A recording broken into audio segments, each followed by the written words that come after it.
thanks for doing this, man. My pleasure. Very excited. My pleasure, Mike. All right, here we go. Joe Rogan Podcast, check it out. The Joe Rogan Experience. Train by day, Joe Rogan Podcast by night, all day. There's only been 2 people ever that Dennis McKenna has recommended for this podcast.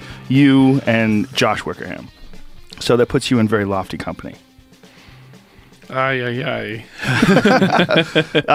Dahmer, that's the way? Damer. Bruce or Damer. If you're French, it's Damer, but... Is that how your family pronounces it? Is that like the correct way? Damer is the best. But do your friends call you Damer? Does anybody like give you full respect in the French heritage? No, that's 1,000 years ago. They gave it up after a while? They gave it up after they invaded Britain. Oh. 1066. That's clever. That's a good move.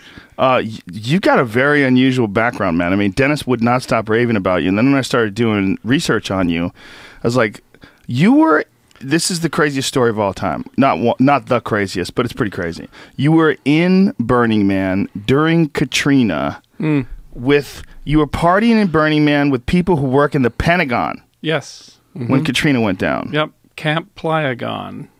That is the most ridiculous thing. That gives me great discomfort to know the people who work in the Pentagon are partying at Burning Man. Rockin'. We called for Blackhawks, but we got the order denied. But that's a whole story. Well, when Katrina was happening, you guys were amongst the people that were in Burning Man, the very few that had a connection to the outside world. Correct? Yeah, we had our camp was doing the Wi-Fi and the internet for Burning Man, for the public and emergency networks, the private network. And so we had a dish and we could take over satellites. So one of our guys took over a recon satellite. Took it offline. Is that legal? Is that legal or is that a Pentagon move? It's a Pentagon move. So he took this thing offline, and I'd actually been at it's an NRO, National Reconnaissance Office. I had been at an NRO launch just the year before, and then I look over and I see the logo on the laptop, and I say, "What are you doing?" To this man who remained nameless. And he said, "Shut up," and turned his laptop away, and he pounded in a code, and he took this thing offline. And so our Iridium phone rang, this Pentagon wireless satellite phone that's like the general on the other side is saying, "What's going on?" And basically he instructed the guy not to answer. So we then had control of this thing, and we could watch Katrina come in. Whoa. Because the government wasn't doing anything with all these national resource assets to help people. And this was the frustration that he had. He wanted to be evacuated, to be taken out off Playa with Blackhawks and heavy-duty helicopters, because he had just come back from the Asian tsunami, the Bande Aceh event.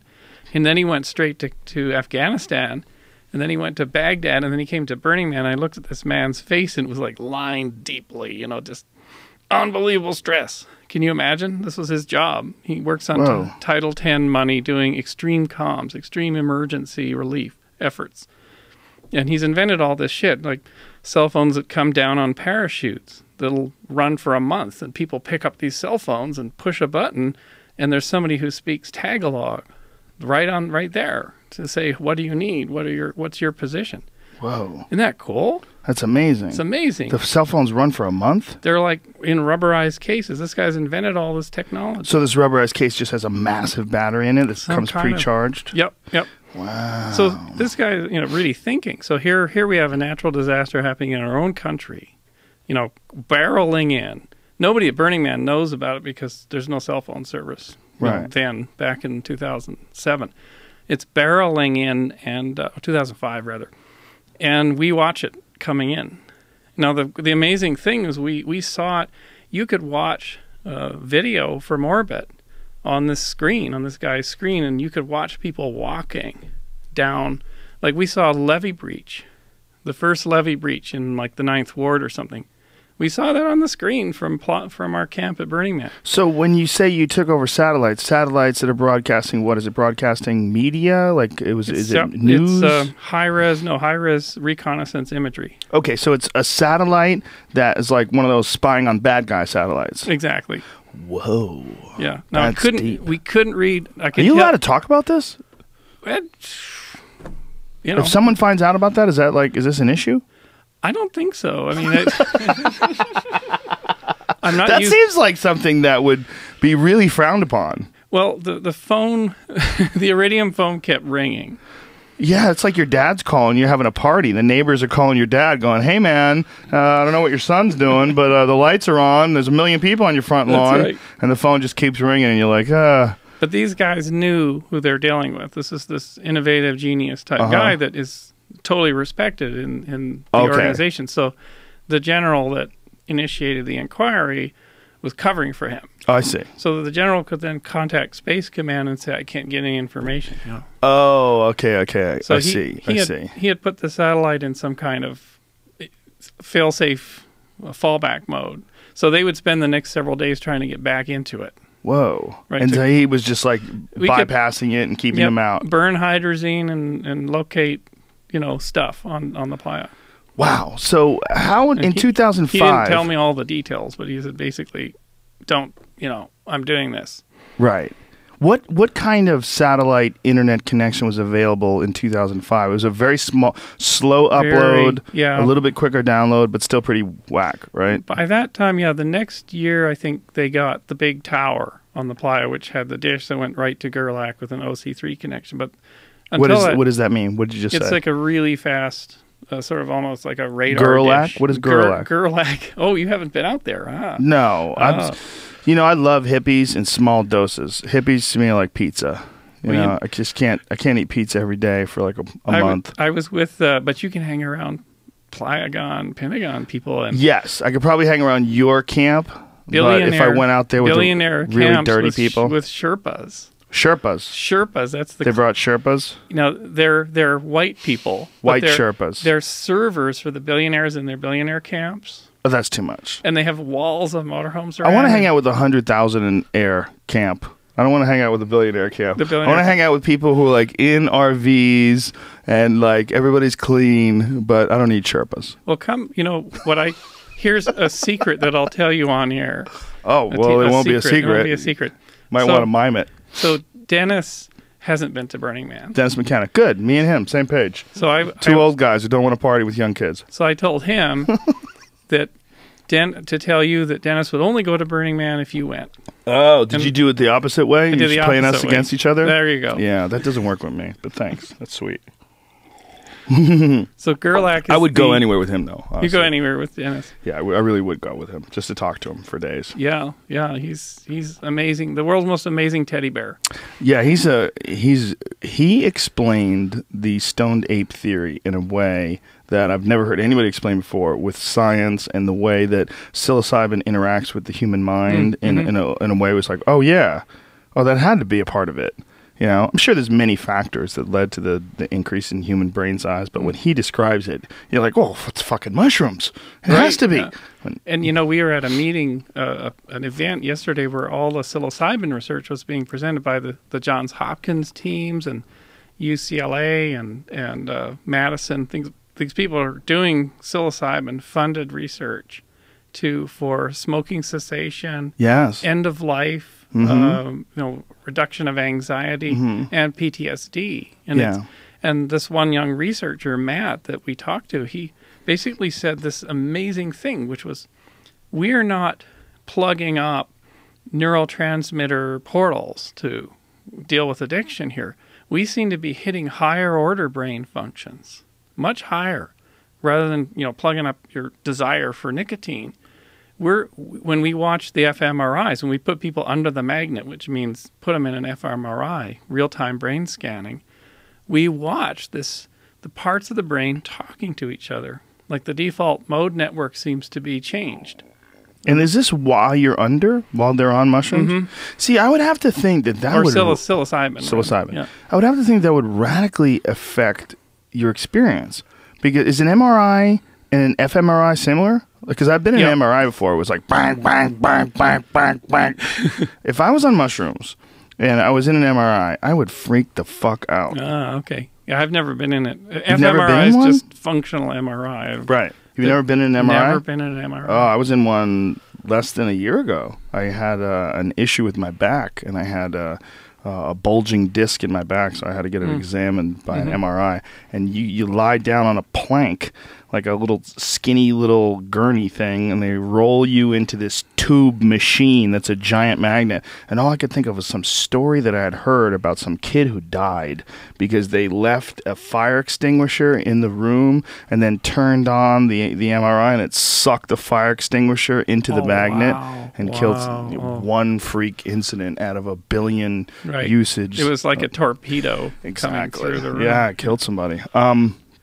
But it's a very claustrophobic and strange experience. You roll into this thing and just lay there. You can't move.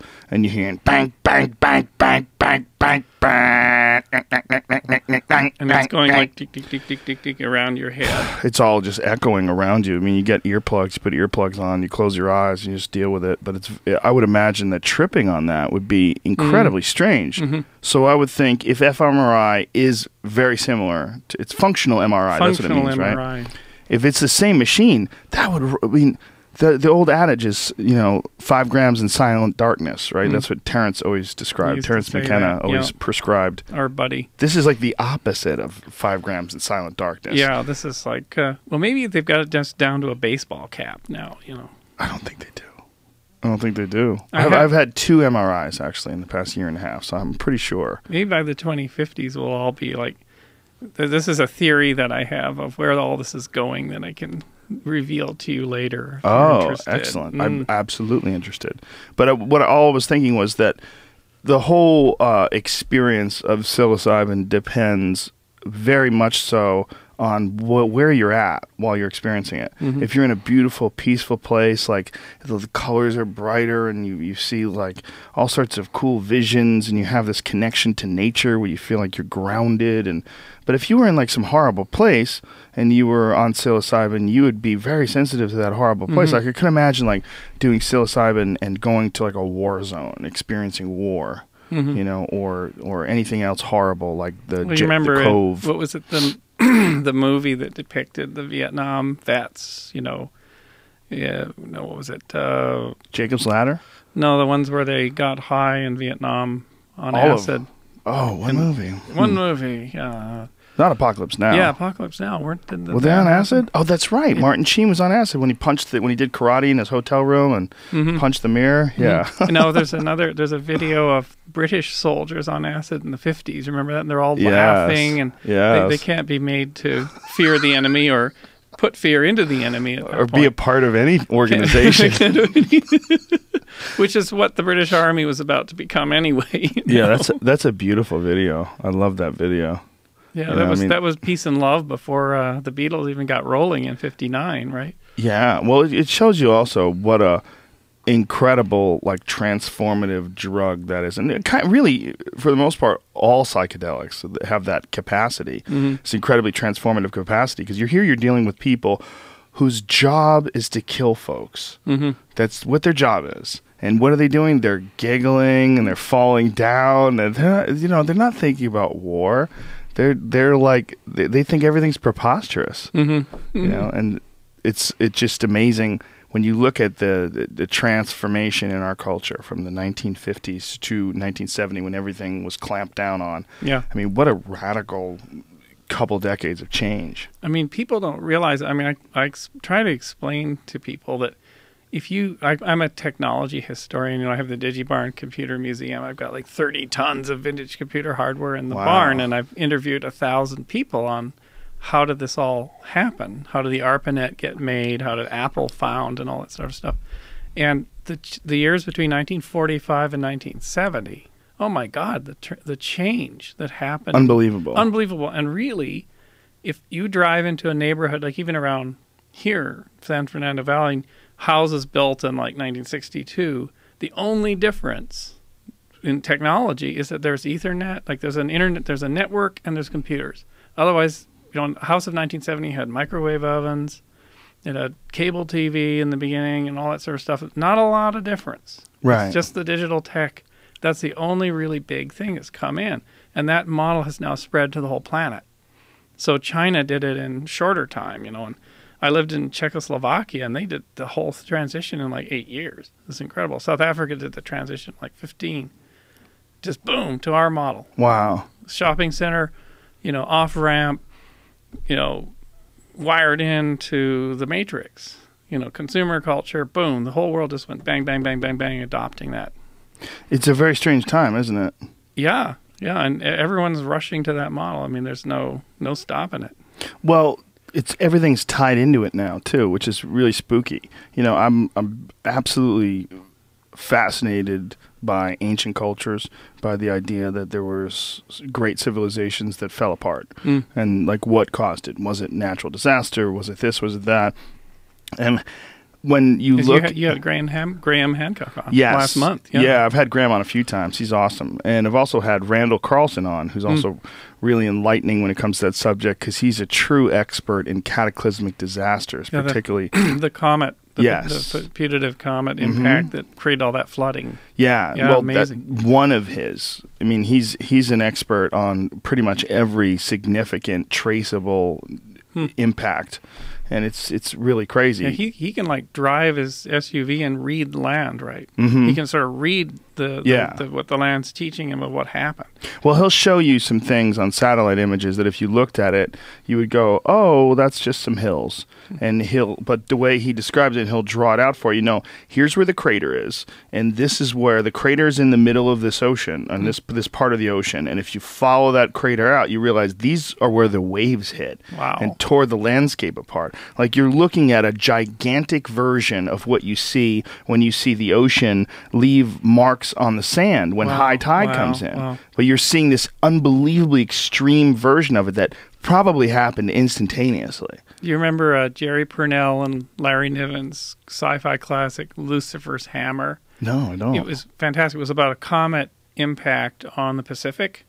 And the scene, these are master sci-fi writers. They both live here in the San Fernando Valley. And this wave was 1,200 feet tall. And they describe it coming across the Southland. And there's this surfer.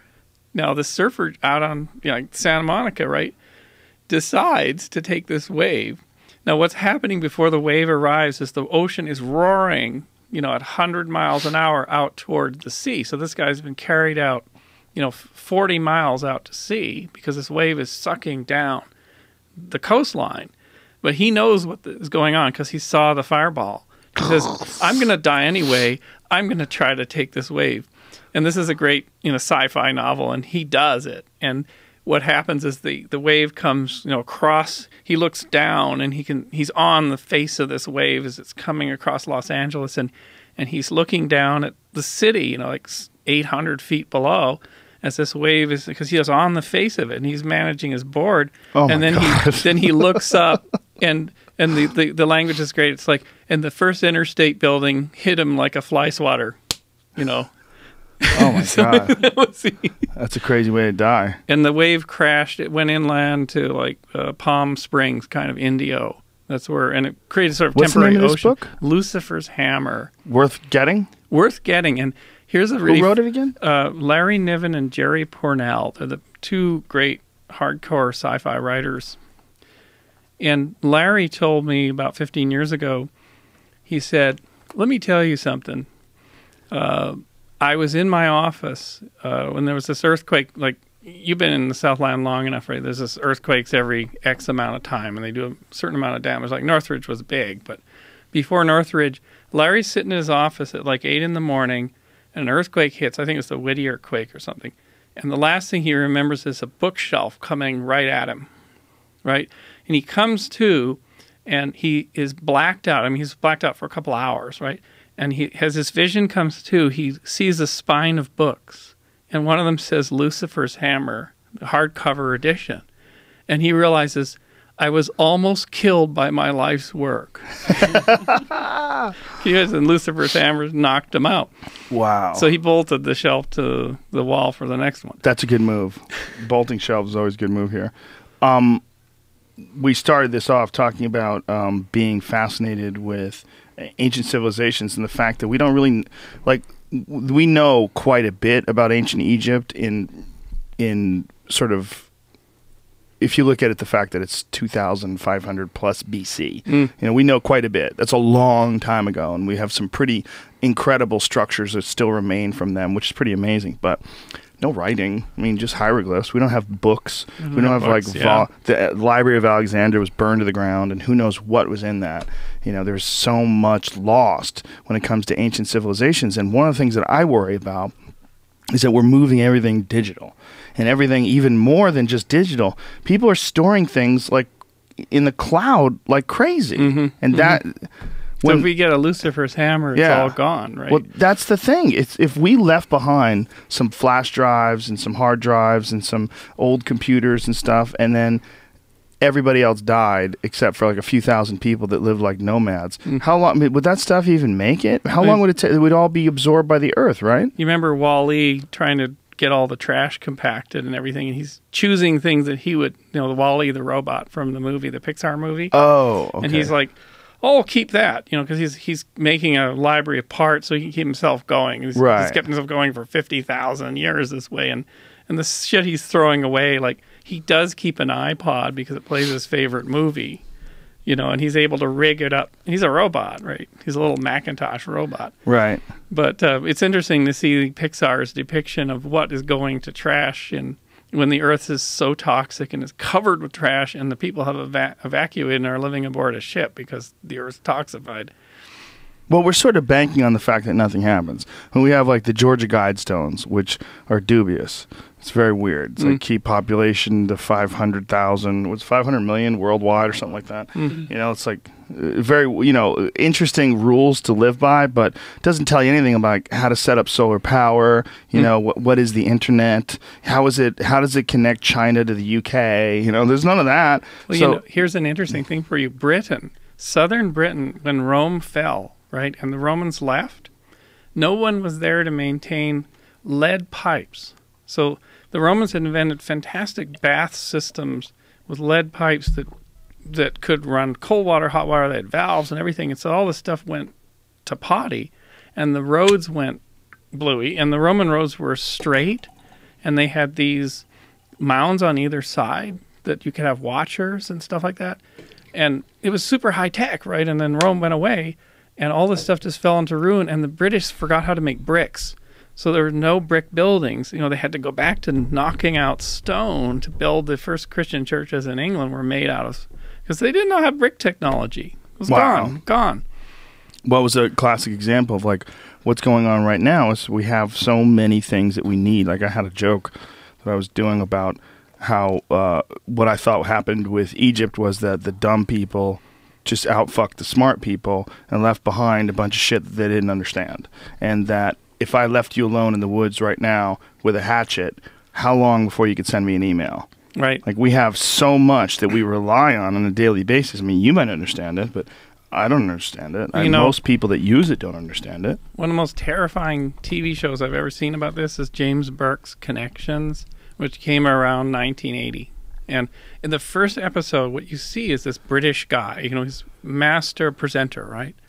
And he's walking up to a screen door on a farm, and he's saying, the electricity's been off for a week, 2 weeks, 4 weeks.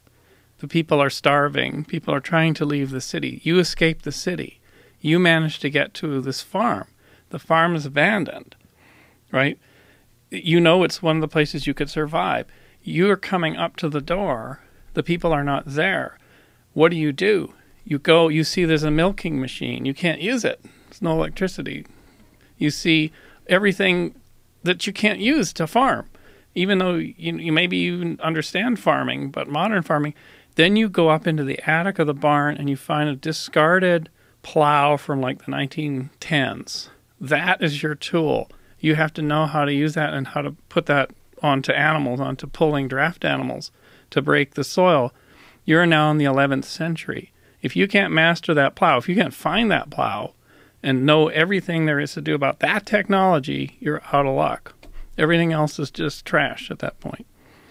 And that would go away in 1,000 years. If that was still left around, 1,000 years from now, that would be nothing. No plows and no understanding. No nothing. So how much do you think happened like that with like ancient Egypt? I mean, how much of that stuff just whatever they built or whatever they designed. I mean, we essentially we have like fossil remnants of their civilization. We have what survived in pottery form and in stone form. The paper's all gone, either burned or destroyed or thrown in rivers or whatever. There's very little that's telling. I mean, how much of what we have today would be around in just like 1,000 years? All the computers would be gone. The cars would be gone. You know, there's that great TV, was it on Discovery or History, where they showed the Earth after Life After People or something. Life After People, and man, you watch Manhattan, you watch at 500 years, the Brooklyn Bridge finally comes down. Because it's so well built. You know, the caissons were built incredibly strongly, the cable ties and everything. They figured it would take about 500 years for those cables to rust through, and finally the decking, whatever's left of it, to come down. That's nothing. Yeah. That's nothing. But that would be the last piece in New York. Otherwise, it's just their skeletal frameworks. The blackberry bushes would come back. The streams would come back in their normal, on Manhattan Island, right? It would just come back. Deer would come back in. And one of the last things would be this Brooklyn Bridge coming down. That is so crazy. But that it totally makes sense. I mean, none of that stuff lasts. It's not going to last. Yeah, we don't build. I mean, the pyramids, did you know that the pyramids, I didn't know this. We had this wonderful lecture by an Egyptologist who worked on the Giza Plateau for like 20 years. And he said, we've discovered so many things about the city of artisans and craftsmen and teams that built the pyramids by excavating this massive area now that they've done. He said, one of the things we discovered is the pyramids were clad with polished limestone. Yeah, and they used it all to make Cairo. They chipped it all away. Yeah, and you find this in vases in China. This stuff was taken off. The cladding the pyramids used to be shine. They used to be like a prism. Yeah. They used to say blind you. If you're coming at a certain angle in the desert in the sun, they would just, this incredible shining pyramid. Can you imagine the power on the average nomad seeing that? With a gold cap, too. There was a golden cap to it. A golden cap. Wow. Yeah. So like our money, you know, with the little eye on the top. Yeah. And so people ripped the stuff off, and they took it, and it's all over the world in various. Assholes ruin everything. But this guy, he showed us this. Initially, he went to the Giza Plateau in the 70s. He was part of some kind of a cult that believed the pyramids were built by extraterrestrials, and he was literally in this cult. And he went to see it. He was sort of like sent there by the cult. Got so interested in excavation and the reality of trying to really solve it, he sort of left the cult, went back, got a PhD, and he's been working there for 20 years. And he gave us, it was amazing. Wow. And he showed us, like, he said all the Hollywood mythology of slaves building the pyramids, and it was all complete, hooey. Right. Here's the plan of the city, of the artisans and the construction teams and the contractors that built the pyramid. Central Avenue, big hospital complex, the best one in the ancient world, huge bakery. This bakery would make conical bread loaves that the guys could put a rope around, throw over their backs, and then go up to the job site, and they ate the bread. And then he said we kept cutting down through sand through these clay layers that they shouldn't be there. There's 20 feet down, and there's a layer of clay. They figured out the clay was from a quarry up the Amazon, up the Nile, rather. Wrong brain going to the wrong place. And then they said, well, what on earth is going on? And so they started excavating horizontally, and they found that these were clay tracks. And they said, well, what on earth is this? And then they started saying these clay tracks matter a lot. They're not just leftover layers in the desert. And then they mapped them out, and there was a whole network of them. And what they were low-friction slipways. Oh. And so they said they put the blocks on some kind of a canvas, on some kind of a thing. They had mastered low friction. They'd figured out that clay and a layer, like a micro layer of water on it, creates a hydraulic system that you can move massive tonnage on. And so they built one of them using the same clay from the same quarry up the Nile. They made one. They brought all these Cairo University engineering students out, or probably mechanical engineering, and they put like a multi-ton block on canvas on this track, and these guys pulled, and they were able to get it up to some speed of like 10 kilometers an hour. Wow. So this is how they moved the volume of the blocks. Wow. That's Amazing. incredible. And it was probably started out, they've been building pyramids for 1,000 years before that. And so there's the famous bending pyramid that's like not collapsed but about to, because they didn't understand foundation. Right. Because you can't build a foundation for a pyramid. It's on sand. Most of them were.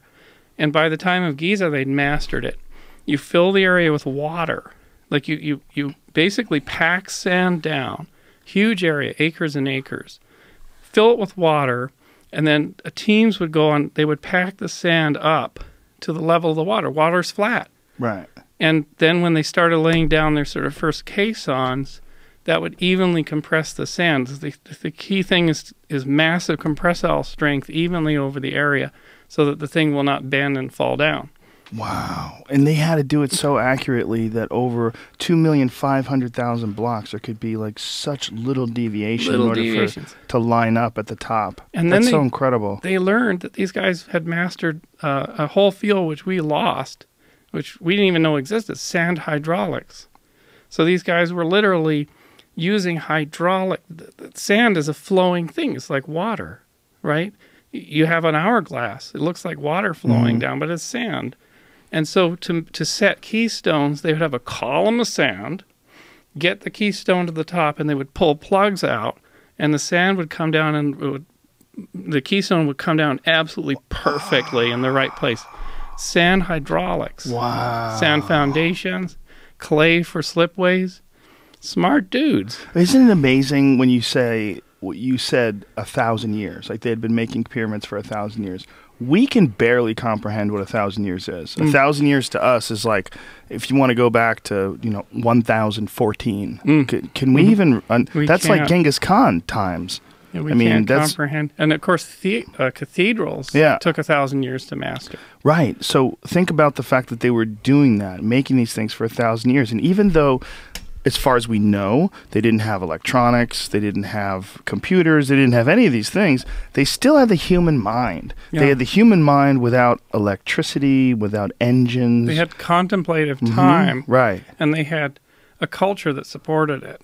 Well, they also had this incredible connection with the cosmos because of the fact that they weren't dealing with light pollution like we are. We've done a really weird thing in our arrogance.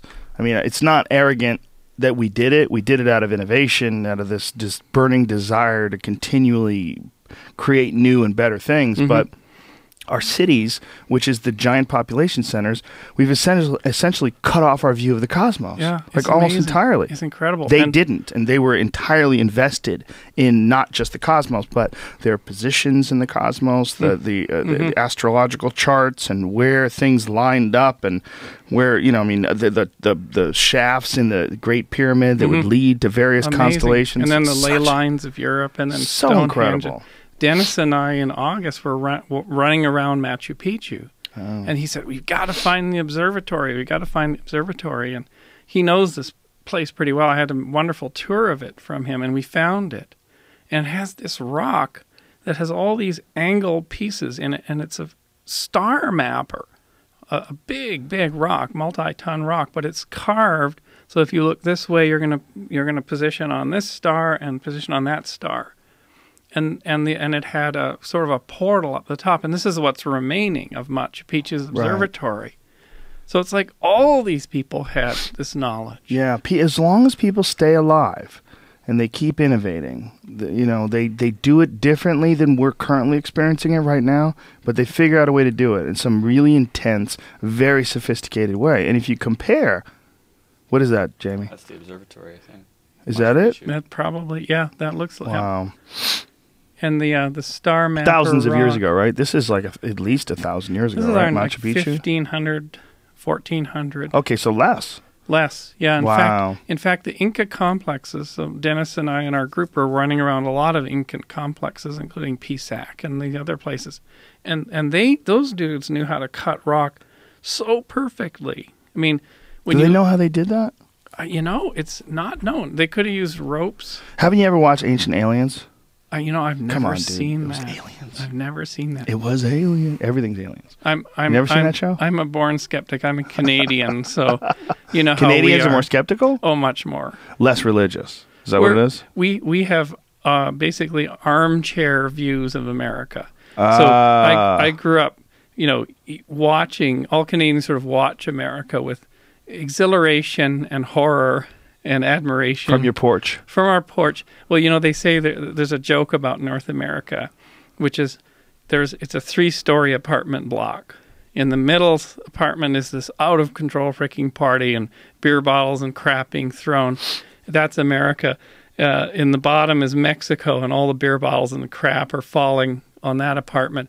And up above is Canada, and the Canadians are leaning over the balcony saying, "Can you keep it down, eh?" So that's... The problem is Toronto has Rob Ford. Oh, That's Toronto has Rob Ford. Yeah, so that's changing. You're getting more American. He'll soon be exported. You think so? And you should have him on the show. I would have him on the show. Absolutely. I'd get him high.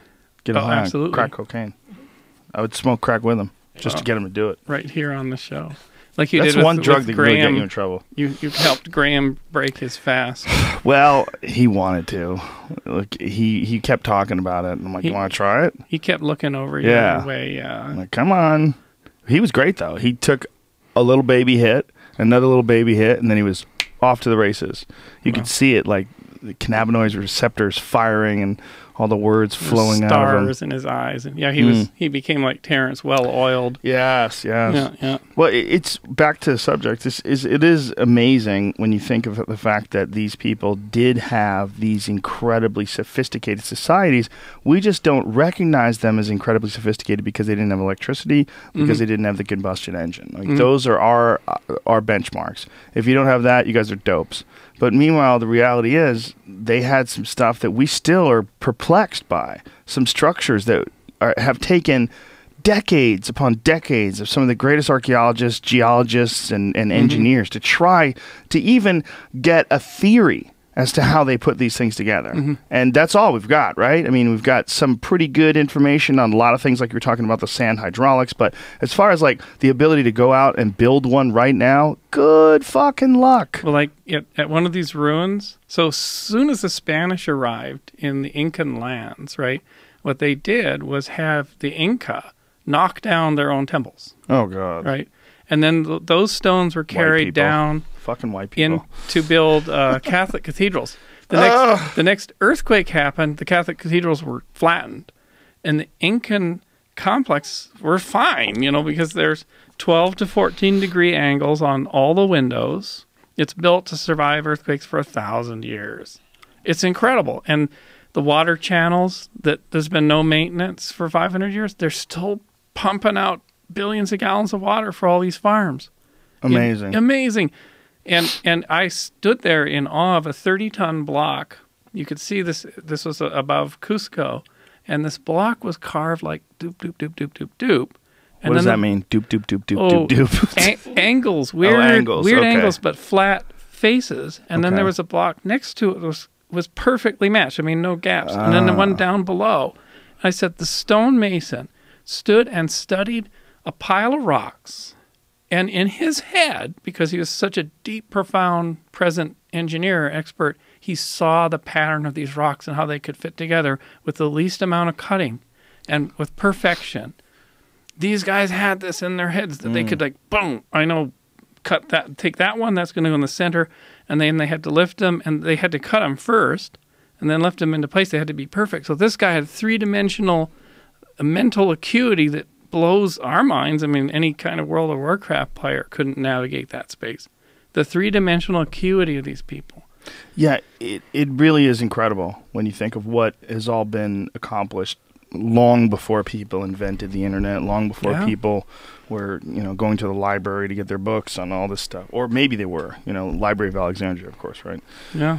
But it's thought of as primitive. We still think of them as primitive. And when you compare the work of like John Anthony West and Graham Hancock and Robert Schoch and all these geologists and people that are pointing to all these erosion marks going, we might be dealing with some really ancient civilization mixed in with some other civilizations that are like, everyone wants to date Egypt around the same time. But there's a growing movement of people that are saying you're dealing with some pretty significantly different structures. The age of the Sphinx, yes. which I know Graham covered in your show. Yeah. with him, your last show, which is fascinating. Yeah. Thousands of years of rainfall erosion, and the last time there was rainfall in the Nile Valley was 9,000 BC. And did you know that when I was visiting the Sphinx about 20 years ago, our guide said, did you know that this thing has been, for N thousand years, but in the last 15, it has been so damaged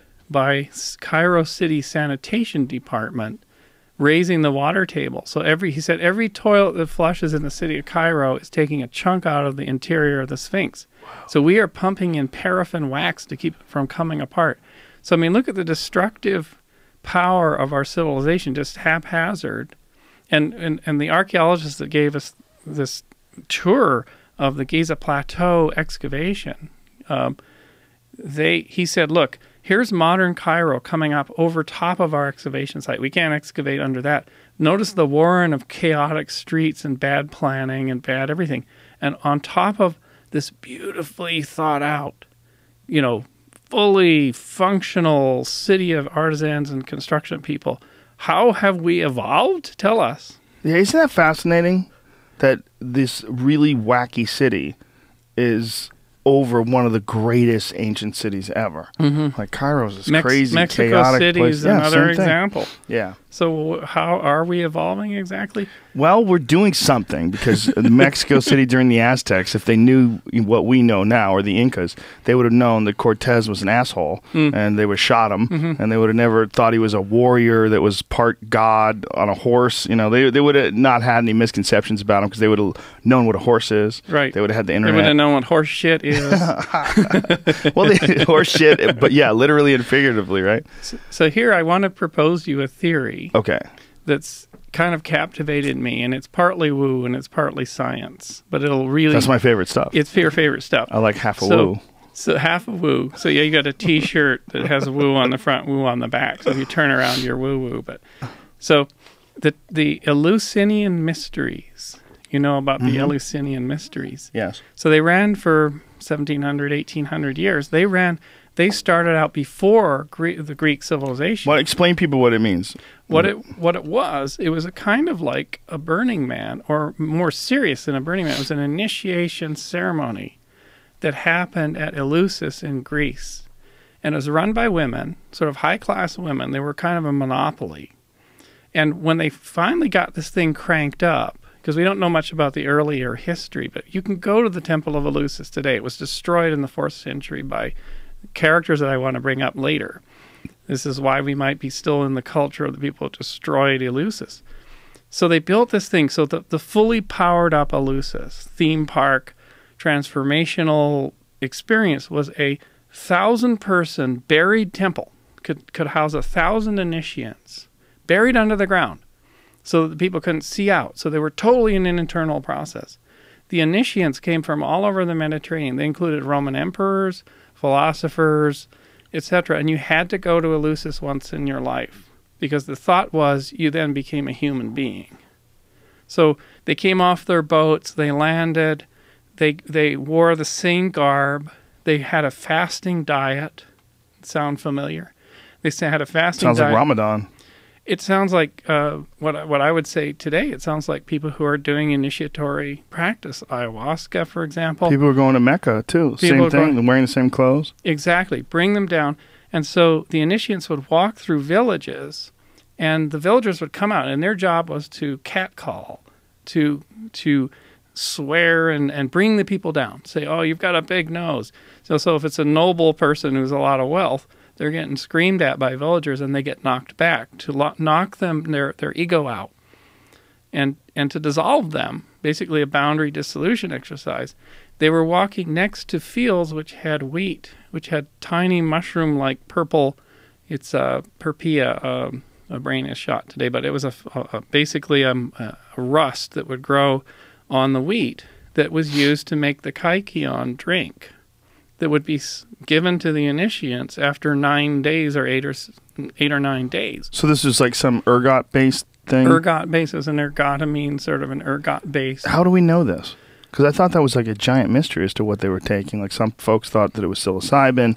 Some people felt it was an ergot beer. There was some sort of an ergot beer. I mean, Hoffman's book, he talks about it probably being an ergot beer of some sort. Right. But there was definitely an initiant potion that was extremely powerful. But what makes you think that it was what you're saying? Because you can find this, in the area of Eleusis today, you can find, and I'm no expert. I mean, you should have an expert on this on the show. Right. I've read a number of books about this, but when I pieced this together, so there's a fantastic book called Psychedelia by Patrick Lundborg that came out last year. He passed away, unfortunately, the author. He's quite a young man. But in the first chapter, he details this. And what he says is the initiates would come in, they would go into the temple, they were on this fasting diet. The temple, the people who were running the temple, it was sound and music, it was olfactory, smoke, color, and they were driven to this intense state, and then they were given the kykeon. And I think they, Greek philosophers and others have written about their experience at Eleusis. And they would emerge really in incredible, maybe they got incredibly high, maybe their boundaries would dissolve, but they emerged with visionary, coming back with vision of what to do in their world. And when they went home, they boarded their ships and whatnot.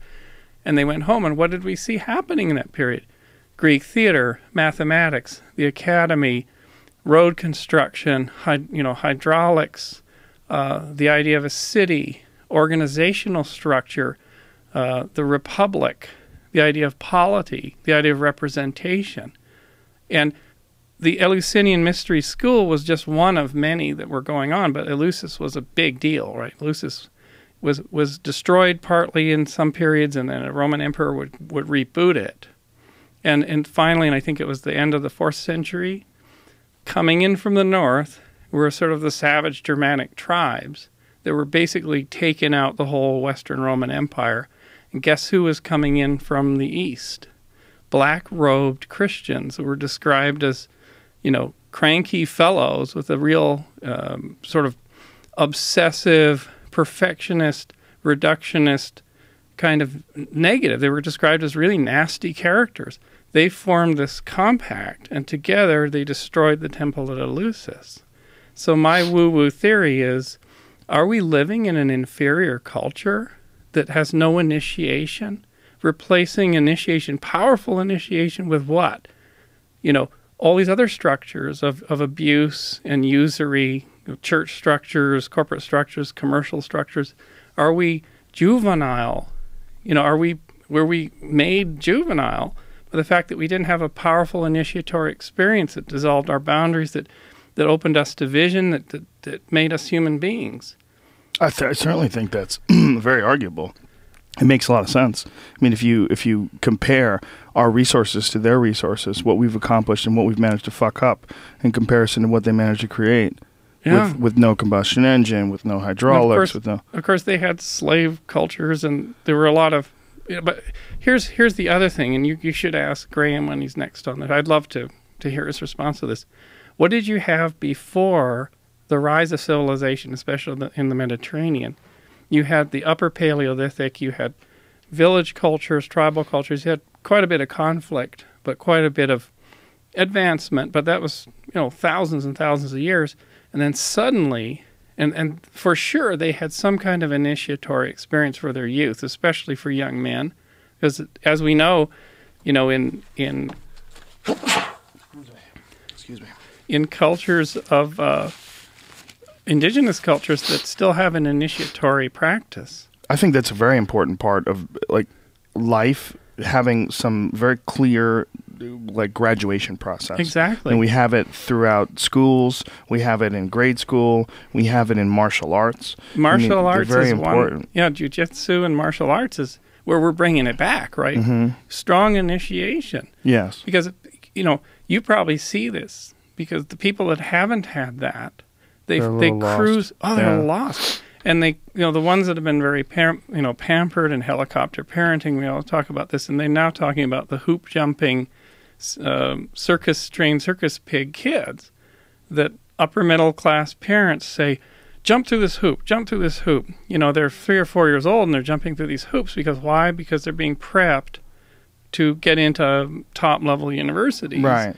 And so they jump through all these hoops. And there's a professor at Harvard written a book about all this, and he said he's watched in his incoming classes of these kids that are really good at achieving the goals, but they can't deal with ambiguity, they can't deal with irony, they can't deal with creativity. They just living outside the box. Right. So they're going to jump to, the investment bank, but they're not very functional. So because they've not had a practice of initiation, they've not have a leveling practice, a boundary dissolving practice. They've been in this programmatic evolution, and it's dangerous. Yeah, I think that there should be some sort of graduation process for various stages in your life that sort of establish the fact that you've learned from your mistakes, you've grown, you've achieved, and you've overcome some adversity, and you're here. I got it through scouting in Canada because we had a total wilderness situations where a bunch of us almost died a couple times. We were out in 45 below cracking cold January, and we were in a snowshoe hike with 60 pounds of birch bark logs in our backpacks to toughen ourselves up. We were no adults, and we were climbing over a mountain range, and the cold snap came in, and I remember, like I said, we are this close to hypothermic, somebody dying in our group of like 6 or 8 of us, or 14 years old, whatever, because I went out to take a leak one night, and you can imagine you're wearing jeans. I mean, this is the 70s. We don't have proper clothes even. And I sat down on this rock, and I took a leak, and then I came back past it the next day. I mean, my piss was freezing on the way out. And I realized it's a dead stallion. It's frozen solid. Wild horse, frozen solid, dead. And you thought it was a rock? I thought it was a rock. I sat on it. Wow. And we saw wolves, and they were really skinny, in the distance. And we realized we are really close to this. Is if somebody goes into hypothermic shock in that environment, you're done. You're done. And another time we were hiking on the West Coast Trail in Vancouver Island. We made a wrong turn, and the whole group, we found ourselves in this, this rock outcropping with a tide coming in and storm surge, and we had to cling onto this thing all night. I mean, we couldn't set up any kind of camp, and it was those were important experiences. Yeah, rites of passage, overcoming adversity, all those different things. I think they should probably be engineered into our cultures and our communities. I have a theory that goes along with your theory. I think your theory is probably absolutely correct, that we are in some ways less sophisticated or less advanced society, at least less we're most certainly more materialistic, right? Most certainly more dependent upon the internet, and most certainly more dependent upon computers, technology. I have a theory about people, and it's very shaky, but here's my theory. My theory is, I think that everything is natural, and I think that all behavior, like wolves chasing out the beta and the alpha taking over, I think birds of prey feasting on other birds, and bears eating salmon, and all these complex ecosystems that we see all over the world, we just accept them as being natural because they're a part of the world that we didn't alter. But ourselves, we don't look up as natural because we've altered ourselves. But I think we are entirely natural, and I think our society and our civilization and as fucked up as it is, it's also natural. And I think the purpose that it serves is we live to give birth to technology. Marshall McLuhan said that human beings are the sex organs of the machine world. And I think that what we are doing right now, by our obsession with the newest, greatest iPhone, Elon Musk just released a Tesla that goes 0 to 60 in 2 seconds. Oh my God, it's amazing. I have to have it. And by continuing to be obsessed with acquiring the latest and greatest gadgets, we push that innovation further and further. We fuel it with money. And that eventually it's going to give birth to an artificial life form. It's inevitable. And I think it will give birth to the next thing. And I think we are like a caterpillar that is becoming a butterfly, and we have no idea what we're doing. We're just in the middle of doing it, and we're just like, oh, it was so much better back in the old days when we chopped wood. And the reason why we think that is because we know inevitably that we're not going to last. We know that it's just a matter of X amount of time before we're outdated. Well, here's something, a nugget to add. I believe you're right. And here's a nugget to add for you that goes back to our deepest history. this goes to my practice. I do what I call endogenous visioning. Sometimes in science it's called thought experiments or Gedanken experiments. But I can close my eyes, mostly closed eyes, and I could go into worlds. And that's what I've been using to design the spacecraft for NASA and origin of life. I work in the origin of life field, and I sort of visualize molecular storms and flows and all that stuff because I have this practice of just doing it, not taking anything, just doing it. And what happened about 2 years ago, I was reading an article in Science that all it was an article was about is, like, we found a femur bone that was this small, just a few, like a portion of a centimeter, a few millimeters, it's like a quarter of an inch long or half an inch long.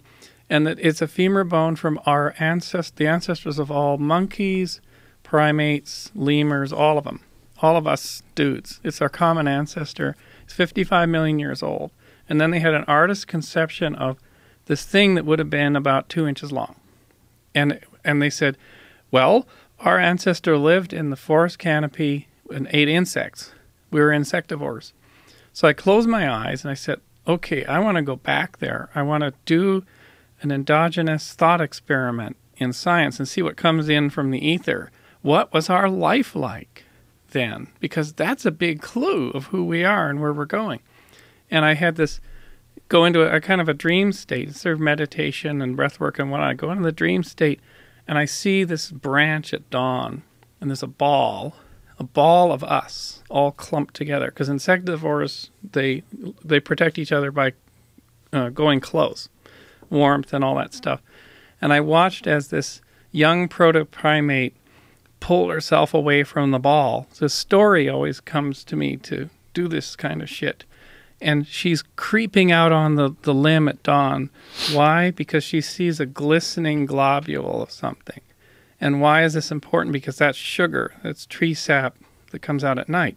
And the diet of these insectivores are leaves and flowers and stuff, and catching like a dragonfly, which is a major kill for protein, and sucking down tree sap. So it's a fries, a burger, and a shake diet. That's our diet. That's an insectivore diet. And she's creeping out on the limb, and she's sucking down this globule of sweet. And one eye is looking back to see if somebody in the community notices her, because she'll get busted. Sound familiar? The other eye is looking forward on the limb, and it sees this very trippy scale pattern, this trippy pattern of color. She doesn't know what it is. But what it is, it's a tree snake. And the tree snake was this sole giant predator that survived the impact in Mexico that killed the dinosaurs. And then we rose after that, although we may have been earlier. The tree snake is on the branch waiting for her. And so she's getting high on all this sugar, because we still get high on sugar. Here we are drinking our coffees, right, with our sugar. And she's watching that, and that pattern of scales has evolved to mesmerize her. It's totally there to captivate her. Why? Because the head is under the branch. The head is about to come up. If she doesn't snap out of it and leap back, it will snap her ass down. So this happened for tens of millions of years. This is coevolution. What I believe from that vision that I had was, I said, oh my God, this is why we're mesmerized by screens. We're the only animal that's mesmerized by the screen of a phone, or texture patterns, movies, moving images. It's totally hardwired into us. We're also terrified of snakes. I mean, we have a hardwired circuit in our brain that if you see something that looks like a snake, you just jump involuntarily, right? That's in there too. And I thought, that serpent on that limb that co-evolved our brain to vision, that gave us color vision, that gave us 3D high acuity vision that we were talking about the ancient peoples, because we could see incredible pattern. Why? Because we evolved for 30 million years with those guys. We had to solve that problem in evolution for 30 million years. That's a lot of time. It's a lot of programming. It's a lot of brain development, because the ones that got snapped down weren't as good. It's all good old-fashioned Darwinian evolution. And I sometimes have these conversations with what I call the madre, so Mother Nature, or the Gaian planetary plant bolus. And I said to her at one point, I said, you use this technique to evolve us, to evolve our vision, so we could drive cars and we could create media and all this sort of stuff. But it is now coiled around the planet. Technology is coiled around the planet, squeezing out the lifeblood of the planet. And I asked her, does this bother you? And she said, no, as long as you do the prerogative of my prerogative, of life's prerogative, find me a new home.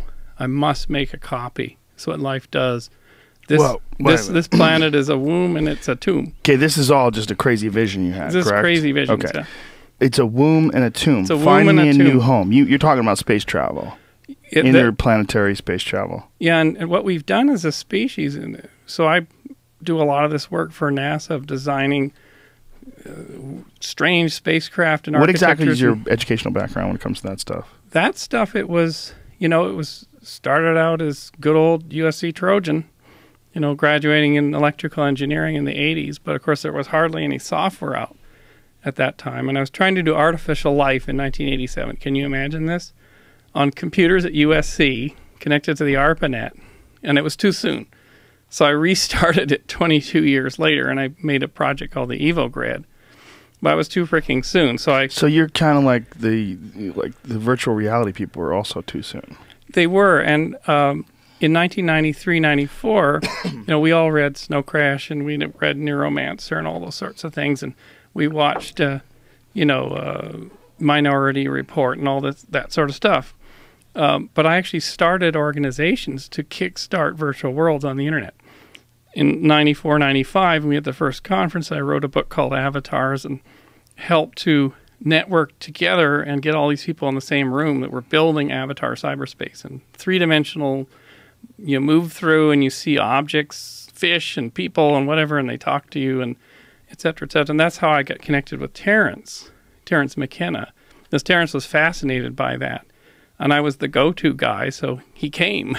He came to the farm and sat at our little table, and I put him into these virtual worlds. But it was an amazingly powerful medium. And then we spun that medium into all this work for NASA for 12 years, using virtual worlds to model the surface of Mars, for example, and a rover and how it would work, the rigid body dynamics of wheels driving and bulldozers on the moon and stuff like that, and how do we build moon bases. But we could use 3D graphics, the serpent again, our ability to create these worlds to figure out how a vehicle would work on another planet before we built bent any metal. But it turns out, coming back to the life propagation thing, if you go to the Curiosity rover or the 2 rovers on Mars, and you take a screw gun, if you were there, hopefully the vehicles are dead so you're not caught on camera, but you drop the belly pan off of them. Inside there's a dozen species of bacteria that are just there for the ride. They're inside the vehicles. They can't be knocked out in any clean room, and they're dry, but they're life. So there's life on Mars. It just happens to be in the bodies of our spacecraft. So there's no way to avoid that? Really no way. There's no way to... And there's certain species of bacteria that will always be present? And in fact, the JPL vacuum chamber, and where they do the final prep for some of these missions, they found that because they had created the vacuum chamber and the clean rooms, certain types of bacteria evolved to be good at living in those. So they were already good at hitching a ride. So, of course, they're inside the vehicle and they're on Mars. Now, outside of the vehicle, there's radiation and stuff that make it impossible for them to really spread and get into soils and stuff. Well, there was a fascinating podcast from Radio Lab about the Galapagos Islands and about how many invasive species have found their way into the Galapagos, even from just the heels of people's feet, having seeds ground into the pattern of their shoes, and that sometimes these seeds will get into these grounds, and then these invasive species will start growing. And this is Jeff Goldblum in Jurassic Park. He says, life will find a way out, something like that. What they were trying to say is that there really is no clean. There's no clean. And this idea that you're not going to... that a human being entering into some particular environment is going to not leave a footprint. Like it's not happening. Yeah, like if, just by virtue of you being there, your bacteria, your diseases. And we're carrying around single-celled organisms, bacteria to help us digest food and stuff, and that the body load of that stuff outnumbers the number of humans that have ever lived. Right. You know, we're just in some sense. Here's a joke for you. So we come, we rise, we don't do the deed, we don't create life off the planet, we just sort of go away. Planet goes on, runs down. 5 billion years from now, the sun is a red giant and it's expanding, and we come. The Earth comes and it scrapes the outer corona and it starts breaking apart, because that's probably what would happen. And the crust comes apart. Now, of course, we know that bacteria can survive in all these crustal rocks and maybe travel to other solar systems. But my prediction is the surface bacteria will say, hey guys, and the ones that are 5 kilometers down or 3 miles down said, hey guys, listen, around 1 billion years ago or 600 million years ago, there was all this surface gigantic plants and whales and dinosaurs and stuff, and there was one species that did technology, and they even took it out a little bit, and then they just blew it and went away. And the 5 kilometer deep bacteria will say, you're kidding, that was going on, no one told us. You know, that all was happening on the surface. We're used to just being bacteria on planets that never go any further than just the bacteria phase. Well, the primary idea about how life gets moved around about the galaxy is asteroidal impacts, right? Like the idea of panspermia, like that much of what is life-sustaining exists on asteroids, like amino acids and water. It was a theory put forth, I think, in the 70s. First, it was initially sort of panned, but now we're discovering meteorites that have come from Mars and landed on ice caps on Earth, and go in and realize, no, it's quite possible that things hitched a ride, and that Mars would have cooled sooner, had a liquid ocean, sort of more stable environment sooner than Earth would have. So if life arose on Mars and got some impacts and blew off some crustal material, then we could be all Martians. Yeah, that was the idea, right? Well, if that's the case, I mean, isn't the rover just a very microscopic form of that? I mean, it's not an asteroid, but it is something that came from one body and is now occupying another body, and it has life on it. So here's the other part of the story. So perhaps, and this is all woo-woo, but the bacteria in the Mars rovers are communicating with the Mars bacteria and saying, listen, you know, we got life started on the Earth.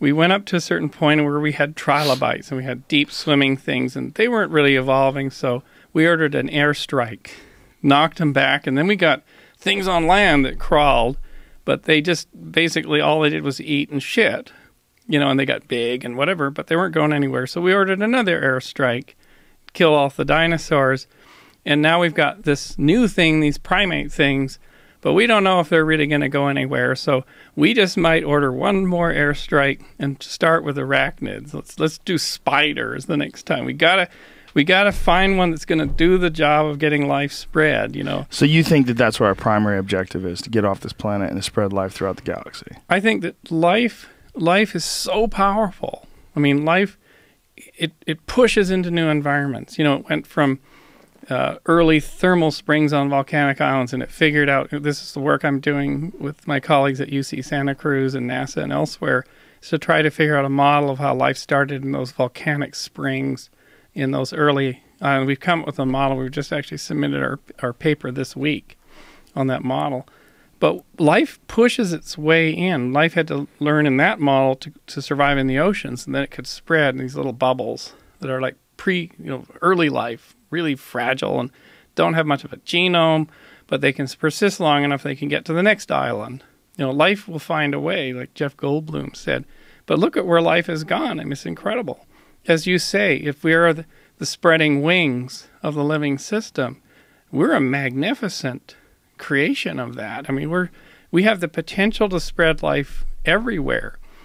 And one of the other projects I'm working on is asteroid capture and retrieval.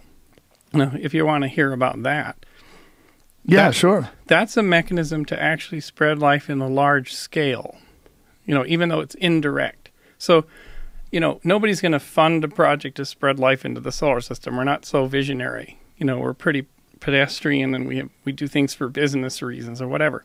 So there's this whole new space movement that's come up. SpaceX, Elon Musk, all these private entrepreneurs. They're proposing how to get to Mars and stuff, right? NASA's still in the game, even though they can't launch people. They're going to be using SpaceX in a few years. So NASA's put out this call for, well, let's see, what can we do with a human crew? Well, we can, back in 2007, when they were going to shut down the shuttle program, that was on the books, I worked with a team that worked with headquarters to design what's possibly the very first, we can even bring up that video, how to get people to an asteroid, how to land a human crew using the hardware that NASA wanted to build, which was called Constellation at the time. And it turns out it's a tricky thing, who is it, the Deep Impact movie you mentioned? There was Bruce Willis, he had one, and the other one was Morgan Freeman. There was two. There was Deep Impact, and then there was Armageddon. Armageddon. So what we said is, that's all well and good, but how do you really do it? And it turns out that an asteroid, even that's a half a mile long, has almost no gravity. So you're not actually going to... is this your video that this is it. Jamie's put up here? Jamie has put it up. So it has almost no gravity. So it's very difficult to land on. So that's a really big object, but... And it's going, what, like 45,000 miles an hour or something like that? Yeah, and it's rotating, and it's, So it's spinning, and it's moving. So here's our craft coming down. So it's like a football. It's like a football. We call it like a space potato.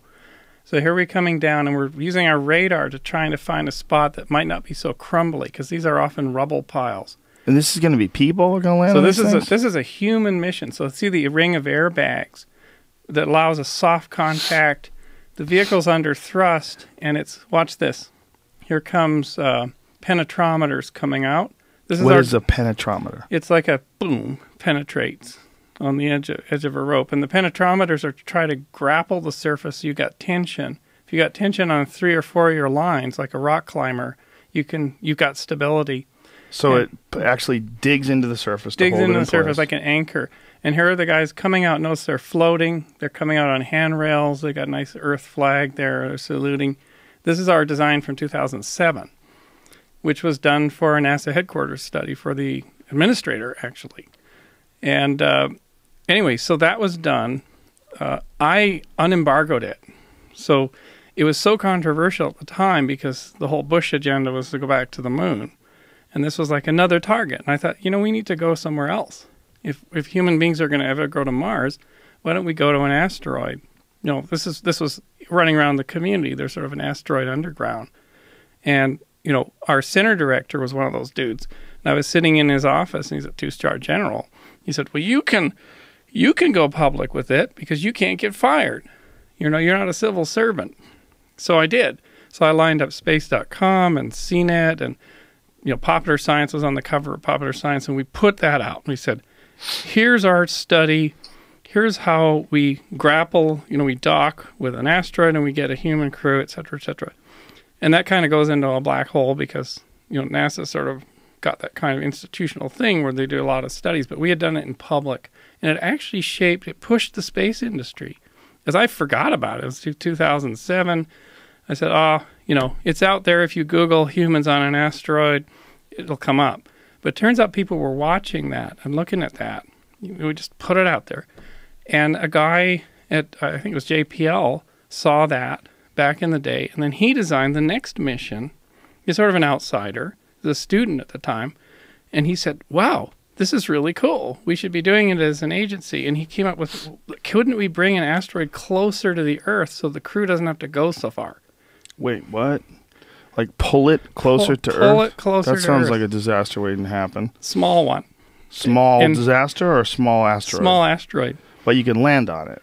You could go and sample it like a geologist with your hammers. How big are you talking about when you say small? Literally pretty small, between like 12 feet and 30 feet long. And you could land on something 30 feet long? You couldn't land on that. You couldn't do what we just saw. Right. But the human crew could park... Next to it? What's called proximity ops. Yeah, it could park way downstream, turn off its hydrazine jets, and send astronauts over to sample it. But how do you move something like that say, to the orbit of the moon, which would be a safer place. Put a moon around the moon. So NASA had initiated that challenge based on this work, which bounced off this guy who said, we need to bring an asteroid to the moon, and now they have that as a direction. So a colleague and me designed a whole system to do that. A system to put an asteroid in orbit around the moon. And here's the neat thing about it. We figure out, here's the problem. You go out to one of these asteroids, it's a rubble pile. Most of the ones that we're really interested in for science, right, for sampling, they're 5 billion years old. They're 4 billion years old. They're collected rubble piles of pieces of the early solar system. So they're fragile. And why do we know this? The asteroid that came in over Russia, the asteroid that came in over Africa last year, broke up at a certain altitude. So we know what pressure it took to break it up.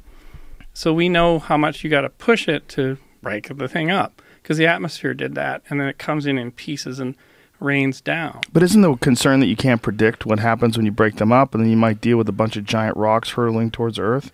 Yeah, and that's why it's really hard to do asteroid deflection by some kind of explosive, and you really don't want to ever do that. They want to just be able to push it or put some kind of a webbing on it that changes the but if you put drag, right? If you put a webbing on it, they may just come apart.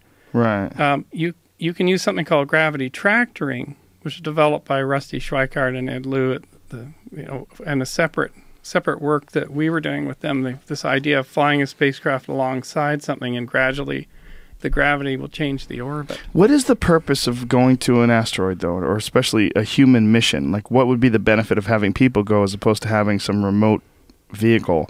Because it seems like as we get better and better with remote technology, it would be like a lot more efficient. It would save lives. And well, here's the we were asking that same question. So initially NASA said, we want to do science. We want to take samples off of something that's as old as the Earth or older, because then for origin of life research, which I'm involved in, I could get a few pounds of this material out from under this space crust that's on it, that has protected it for 5 billion years or 4 billion years.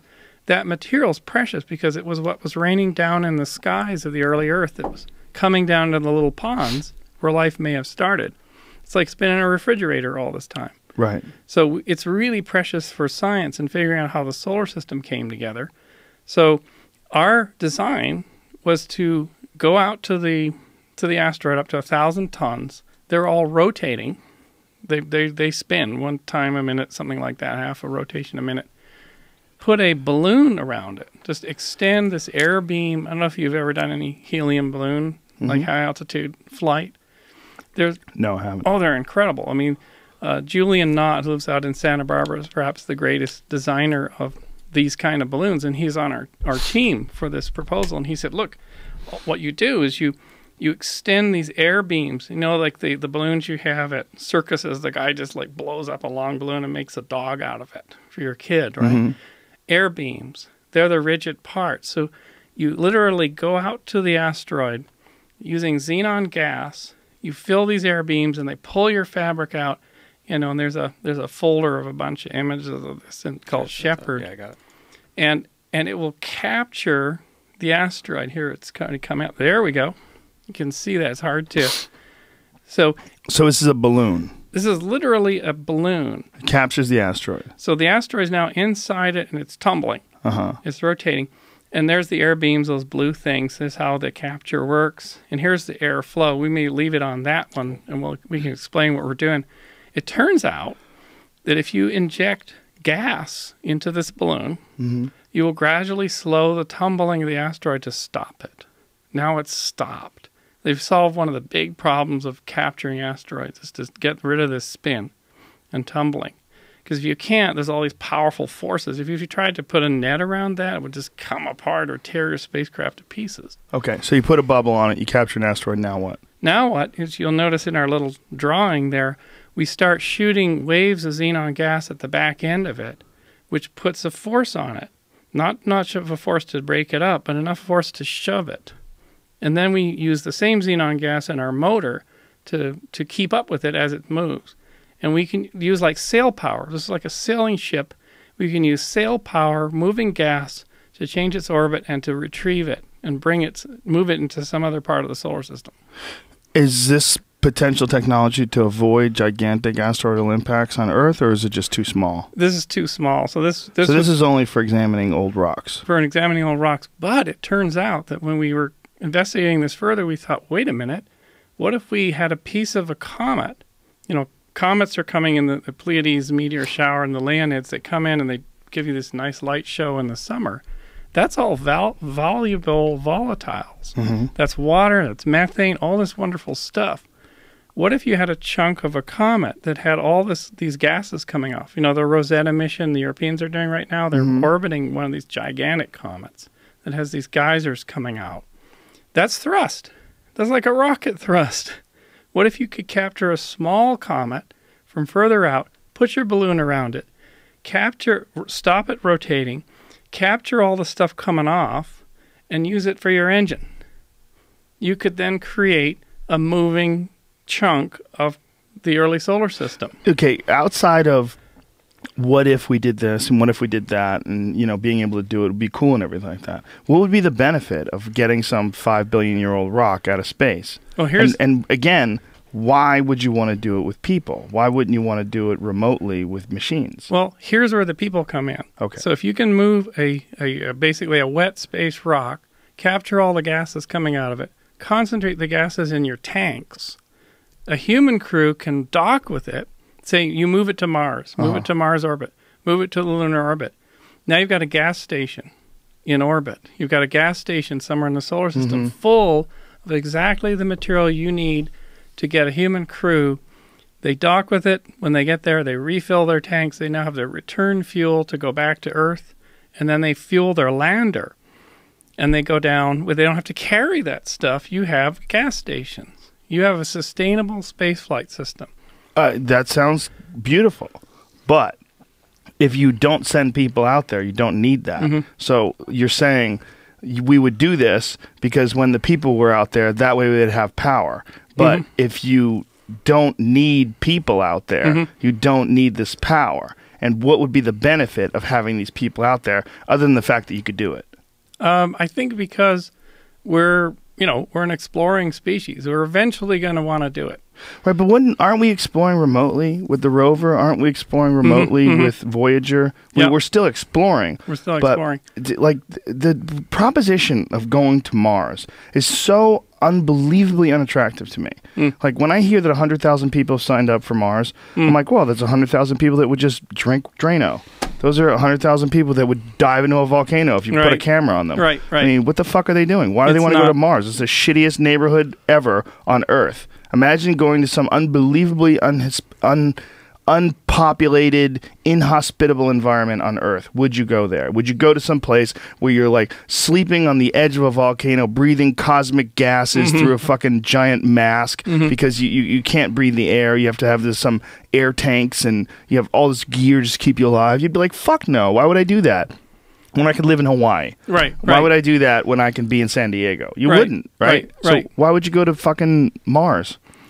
Except that there are some people, there are some crazy people that really want to see this new shit. The people that pay the $20 million to go to the space station, they're going to be paying $50 million at some point to go around the moon. I mean, if you talk to the people who went, is that what it's going to cost per person? $50 million? Is that the idea? I've heard it thrown around, but only rich assholes are going to be able to afford going around the moon. Then, well, it's like in the days of great exploration. I mean, rich assholes funded Darwin's. Is it going to be like cell phones where it starts off with rich assholes, like Michael Douglas on Wall Street with the big brick phone? That huge. And then eventually on the Miracle Mile show. You go to third world countries and everybody has a cell phone. Exactly. Is it going to be like that? It's going to be like that. Is that true, though? Because it's very disturbing to me that people aren't more up in arms about the loss of the space shuttle and about the loss of lack of funding from NASA. That was crazy. It's so confusing because every movie from when I was a kid, or even television shows. Do you remember Space 1999? Yeah. That was 1999. Right. We were living in space. Yep. 1990 you know? Yep. What happened? How is it 2014 and we don't even have an active space program? We don't, and because there's fundamental problems with the economics.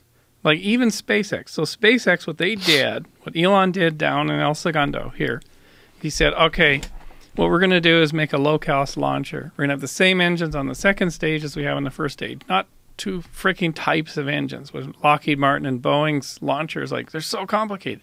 Why? Because they're government contractors. They're going to bill a lot more money. They're going to overbill the government for So you think that's launch. what it was?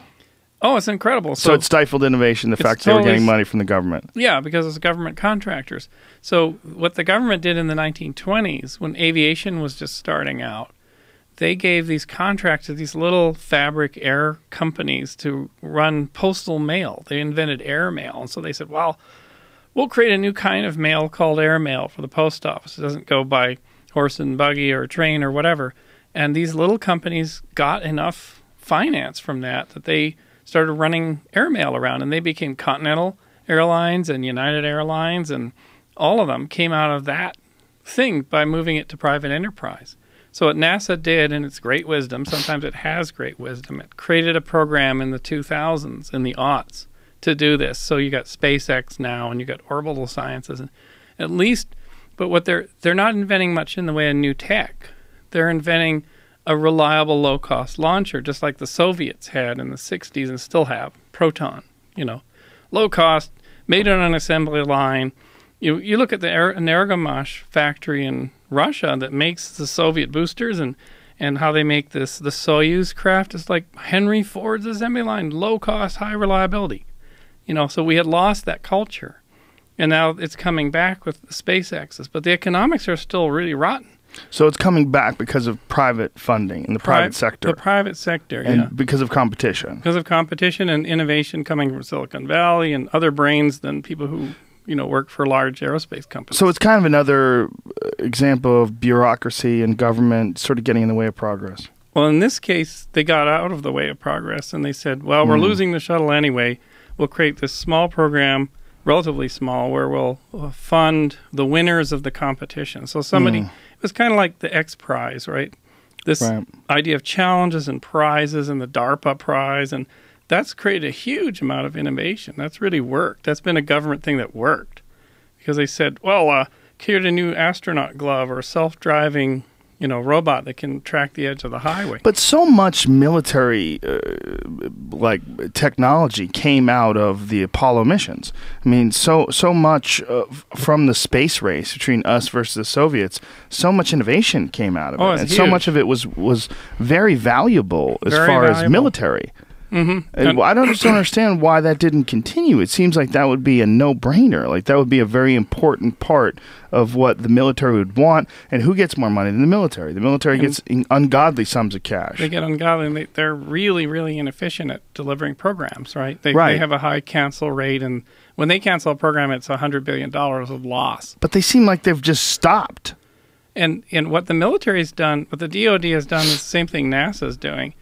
The public sector, chip manufacturers, everything from laptops to whatever, are so much more advanced than what the Pentagon or NASA can make that they just use off the shelf. It's called COTS, commercial off the shelf.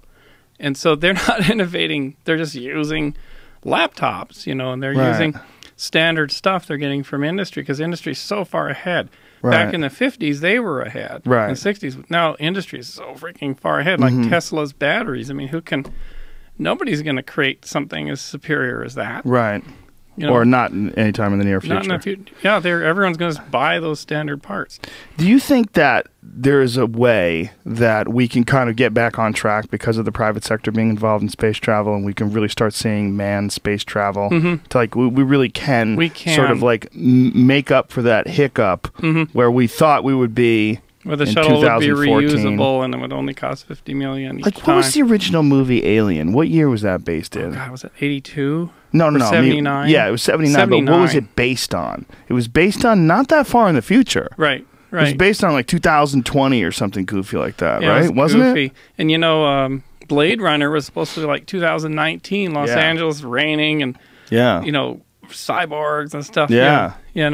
Well, isn't that still possible? I mean, what we were talking about before about the creation of artificial life and the exponential growth of technology, if you factor in all those things, it might not be 2019, but it might be 2029. I mean, they very well may have artificial life that's indistinguishable from you or I in another 2 or 3 decades. That's very possible, right? No. No, it's No, not? it's really not. I've spent at least 10 years trying to figure out why technology and biology are counterposed systems, why one doesn't do the other very well. So, for example, I do a talk now and then at the Singularity University. I haven't been there for a couple of years, but my talk is why the idea of a singularity is really not possible. And I can show Not possible? not possible with the technology we have now. Yeah, but what does that mean? I mean, when you say not possible, if things continue to go along the same exponential rate of progress, right? If it continues to go, it's sort of, I mean, it has to reach some sort of an endpoint, right? I mean, it has to continue to innovate, continue to grow, as long as we have the physical materials, right? Terrence thought that. You know, Terrence read a lot of science articles and popular science journals, and I remember sitting with him in his house in Hawaii, you know, up half the night, trying to explain to Terrence why this idea was not feasible. Why is that? Well, Terrence, you know, you see, you know, we just done a whole virtual worlds thing. I said, Terrence, the virtual world that we just were in is just, it's a cardboard cutout. There's nothing in it. It's just polygons rendered in a scene by a serial processor that's getting bits from a server, and it's all extremely fragile. It looks realistic to us, but it's a complete cardboard cutout. And on the other hand, if you look down from Terrence's house down at Captain Cook, and you looked at the Pacific Ocean, I said, you take a glass full of water from that ocean, and what the heck is going on in that glass full of water in computational terms is just mind-blowing. It's a computational superpower. And in fact, that glass of water could not be simulated accurately by all the computers we've ever built, all running at once. Not today, but couldn't it be 1,000 years from now? Isn't that possible? If we Possible. continue to stay alive and innovation continues to push the boundaries of what's possible as far as computing, I mean, you can only imagine what we're capable of 100 years from now.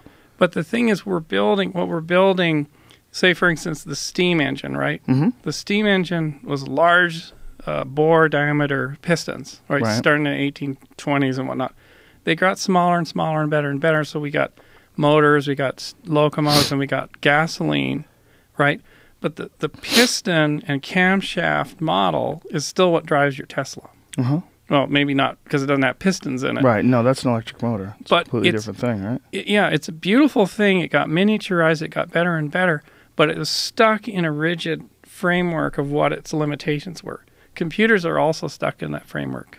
So, for example, John von Neumann, when he designed the von Neumann machine in Princeton in 1948-49, and they built this first really reliable, no patch cord, lots of registers and memory and vacuum tubes and drums and shit. They got it all working by 1952, and then they gave the plans away. Well, von Neumann, the creator of this, wrote, this is a contingency architecture. This is just to get something to actually work and not break down in 20 minutes and do something, but it is in no way a strong architecture, especially when it comes to dealing with natural systems. But haven't they overcome a lot of that, at least in theory, with quantum computing? That's all. I'm not sold on that at all. I think that those are extremely specialized, very, very small processes that we don't really even understand what's going on. But doesn't it open up the potential? I mean, if you go back to the invention of the steam engine and you compare it with a Tesla, and you look at the X amount of hundred of years plus of innovation that led to this incredible leap in technology, wouldn't you just extrapolate and say, like, what we have today, you can't possibly say that, like, flash drives and 3 gigabyte processors is the end-all, be-all. If we can't do it with that, we're never going to be able to do it. But isn't it true that perhaps in the year 2050, there will be a computer with a serial processor, maybe lots of, like it might have 1,000 CPUs or more, but it's still doing the same thing. Why? Because it's tied to legacy. Why does it have to be? Why does it have to be? Well, why does it have to be doing the same thing that it's doing now? If quantum computing really does turn out to pan out, Because it has to run Microsoft Word. Why does it have to run Microsoft Word? Because those are the forces that are driving the evolution. Sort of, but I mean, like Microsoft Word today has almost no relation to Microsoft Word of Windows 95. I mean, it's barely connectable. It's actually slower. It does a lot more though, right? It does more of it. Yeah, I mean, find, bloatware. Bloatware. So I've got a 1990 first 386 computer running Windows 3.1 in the My friend DigiBarn. Chris McGuire had one of those. He kept that shit deep into the 90s, man. Deep into the 90s. He had it in like 97, 98. He kept that. Oh my God, Windows 3.1. I booted this up the other day. It comes up, bam! It's so fast. I'm running Word. I'm running everything. I'm doing email in AOL. Like so quick, and then I go to my modern machine, which is 10,000 times more powerful, and it's like, oh my God, another processor glitch has happened, and the wheel of laconic process is happening, and Windows are painting slowly because there's this bloat layer upon layer upon layer of crap. Really? You really have that much of a heart? What do you run? Are you on Windows or Unix, or what do you run? It's ridiculous. I mean, I'm running VMs. Like I run different virtual machines. Machines. You run like Windows on top of a Mac platform, on top of that Mac kind of a platform, thing. And right. I have tweaked, and I go into all these forums, and it's like, oh, Windows 7 not on a VM has all these incredible problems with the search indexer. With you got to stop this because it'll totally choke the operating system. You got to stop that. You got to do this.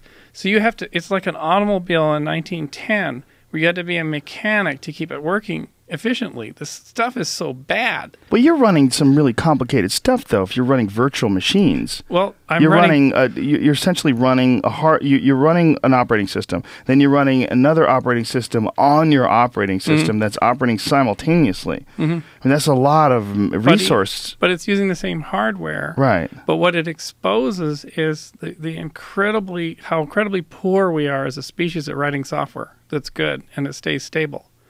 So, but isn't it just super duper complex? I mean, I don't have a problem with things crashing. I mean, if you compare it to like what Windows 95 used to be like, Windows 95 used to get that blue screen to death all the time. And my favorite story is if we're halfway between Earth and the stars, like we're halfway to Alpha Centauri, and the 3,000 crew are in their deep sleep, and suddenly they're all woken up. They're getting out of their vessels, and they go and they look at the screens on the bridge, and they're all blue, and it says, press Control Alt and Delete. You will lose all data. And we realized we were running DOS underneath all of this technology, layer upon layer. They'll all be doomed.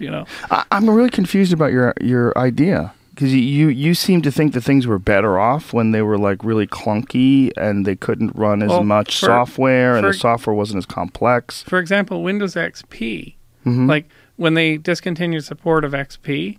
Oh my God, and you found out there were millions and millions of companies that were just totally dependent on it, saying this is so robust. This is such good software.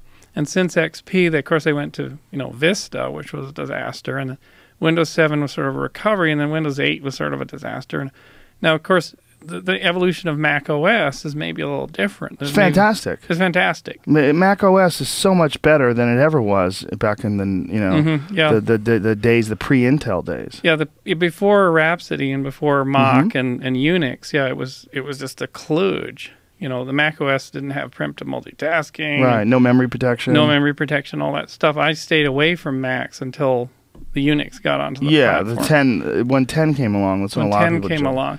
But if you look at how can we be so bad, and we're spending the maximum amount of cash, and only one or two companies and one or two OS efforts make something that's good. Right. We're not really good at software, actually. You're talking crazy. This is you have like an extreme pessimistic attitude towards innovation. I've grown up in the software business, and seeing how things actually get done. And then you meet a futurist or a popularizer who comes up with this wild thing, and you say, no one's working on the project for one. There's no investment going into, say, putting consciousness in computers. And does that, I always ask the question, wait a minute, putting consciousness into computers, we're talking about a completely different thing now. Yeah, you're talking about software development first. And you cited, software writing and creating, you cited one excellent operating system, Mac OS which exists right now. I mean, you say no one is writing it, but it's there. I mean, I'm on it right now. It's fantastic. But it's doing stuff that has been done for 35 years in different operating systems, different ways. But that's one of the big things that happened when the transfer to OS X came, is that there was this you had to get rid of all the old software because all the legacy software was no longer useful. You couldn't use it because it was running on a completely different platform. So that right there sort of contradicts your idea, doesn't it? But the thing is, if you talk to somebody, say in 1990, right, where will software evolution be in 2015? They probably would, just like your disappointment with the space program, right? It's disappointing in the software business. The software business is grinding away. This is what Jaron Lanier talks about. He wrote this thing called Half a Manifesto about 10 years ago, which is like, we are so burdened by legacy and poor practices that we just we're building like a Tower of Babel. Sometimes works well, sometimes doesn't, but we add layer upon layer upon layer without thinking. So we're not building great pyramids at Giza. We're building some kind of a Tower of Babel of technology that's really patchwork together. Maybe you just know more about it than I do, because when I look at it objectively as someone who's not involved in the industry, all I'm seeing is continual innovation. All I'm seeing is things getting better, crisper, move better, boot up faster, crash less. I agree with you in that when we went to, say, the iPad and mobile devices, they could throw away all that legacy. Just throw it. No more compact discs. Yeah, throw it in the trash. No more file floppy systems drives and layer. And then we'll build a brand new operating system running on flash memory and get rid of the crap. And we'll even have new ways to do applications. When that happened, it was like a huge breath of fresh air. It was like, oh, there isn't 500,000 features to my mail program. It just does mail. And we dumbed it down. We made it super simple to get away from our natural tendency to... So the space station's a good example. Like, space station's so complicated, right? It's 15 nations or 13 nations. There's 150 kinds of connectors on it, right? It is designed to be remotely run without any crew. That was one of the initial design criteria, that we should be able to completely remotely run the space station. So it has laptops and ancient computers and huge millions of lines of code to run the space station. So it's a huge cost. It's a huge burden to keep that thing running. Go back to Skylab. You're old enough to probably remember Skylab was a tin can, which was an upper stage of a Saturn V, the beautiful Saturn V, most reliable booster in history, thrown away. So one of the last ones, they launched the upper stage as a tin can, space station, solar panels, super simple, huge interior space. Guys could run around it. Remember how they could run? And, a beautiful model of a space station that didn't require more than 30% of crew time to sort of keep maintenance going. On the International Space Station, the crew are overwhelmed with maintenance chores. It's so complicated. So we built something... And I asked a friend at NASA, I said, what if you put boosters on the space station and tried to send it to Mars to carry a crew? He said they'd be dead in a month because we're constantly having to send up parts and repair shit that's breaking. It is not a sustainable platform currently without a huge amount of maintenance and resupply and constant management. Right. But I'm confused by your pessimism, though. Because it seems to me that if you want to nitpick and focus on this blip in time, this one blip in time where there may be peaks and valleys in innovation, ultimately it seems to be sort of inexorably moving towards progress or moving towards complexity, right? Would you agree with that? But the progress, say, toward having something as good as biology, how biology operating in technology is a big challenge. Yeah. Technology is just, the biology of a cell and how a cell metabolizes products, how it manages its energy, it has its feedback. A cell is like a huge cityscape working. It works 99.999% of the time, otherwise you'd be just mush flowing on the ground. Right, but aren't we talking about biological processes, like processing proteins and things along those lines? And yeah, exactly. That won't necessarily be necessary if you have something artificial, silicon-based, something that's running on electricity and technology and lithium-ion batteries and what have you. Here's the problem. It's based on too weak of a model of physics. In what way? So here's the metaphor that I use. And this is why computer people hate this idea. What idea? The idea that life is based on probabilistic events. So here's how you digest sugar. Say you take a nice big bolus of sugar into your body. The sugar molecule will come into your cell at some point, somewhere. It will hit this molecular storm of shit going on, mostly water molecules. It will ricochet around the cell, hitting just about every other molecule that it can in the cell for a second, second and a half, 2 seconds, until it hits exactly the right place on a molecule that has a pocket that the sugar fits in perfectly, and that thing will cause it to bend and go click, click, and make it into a polysaccharide, which is an important, valuable thing. But it's all done through this, what's known as a probabilistic stochastic process. It's completely nuts, but that's how nature is. And so when you compare that process to the way a computer would work, so a computer designer would say, well, that's dumb. That's a whole lot of wasted steps in computation. I'll just build a assembly line. We'll take that sugar in and along the assembly line, and we'll hit my thing and it'll digest it immediately. Well, it turns out if you do things like that, they're so rigid that they break almost immediately in the real world and nature. But isn't this if you're imitating biological synthesis or biological life? And why would you do that if you're creating something artificial? All you need to do to create an artificial person is have it behave, think, compute, react like a person. It doesn't need to process proteins. I mean, that's legacy. Isn't that like being tied to legacy? What do you throw away from what a person is? How do you define, say, consciousness? Well, I don't think you would call it a person at all. Right. Why would you call it a person? I mean, not throwing it away. What I'm talking about is creating something completely unique. It wouldn't have to be a duplicate of a person. All it would have to do is look like one. Right. But then we're building cardboard simulacra again that really aren't the real thing.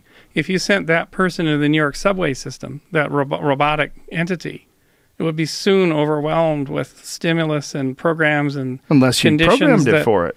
Unless you built human being 1.0 and you found the flaws, and then built 2.0 and found the flaws, and keep going the same way we've described already with operating systems from 1995, a mere blip in time, to 2014, and the massive amount of progress has been made since then. If you did that with computer generated or electronically generated, whatever you want to call it, artificial life forms that we've created, I mean, it just stands to reason, given enough time, no asteroids, no supervolcanoes, no Ebola. Right. Humans are going to get there.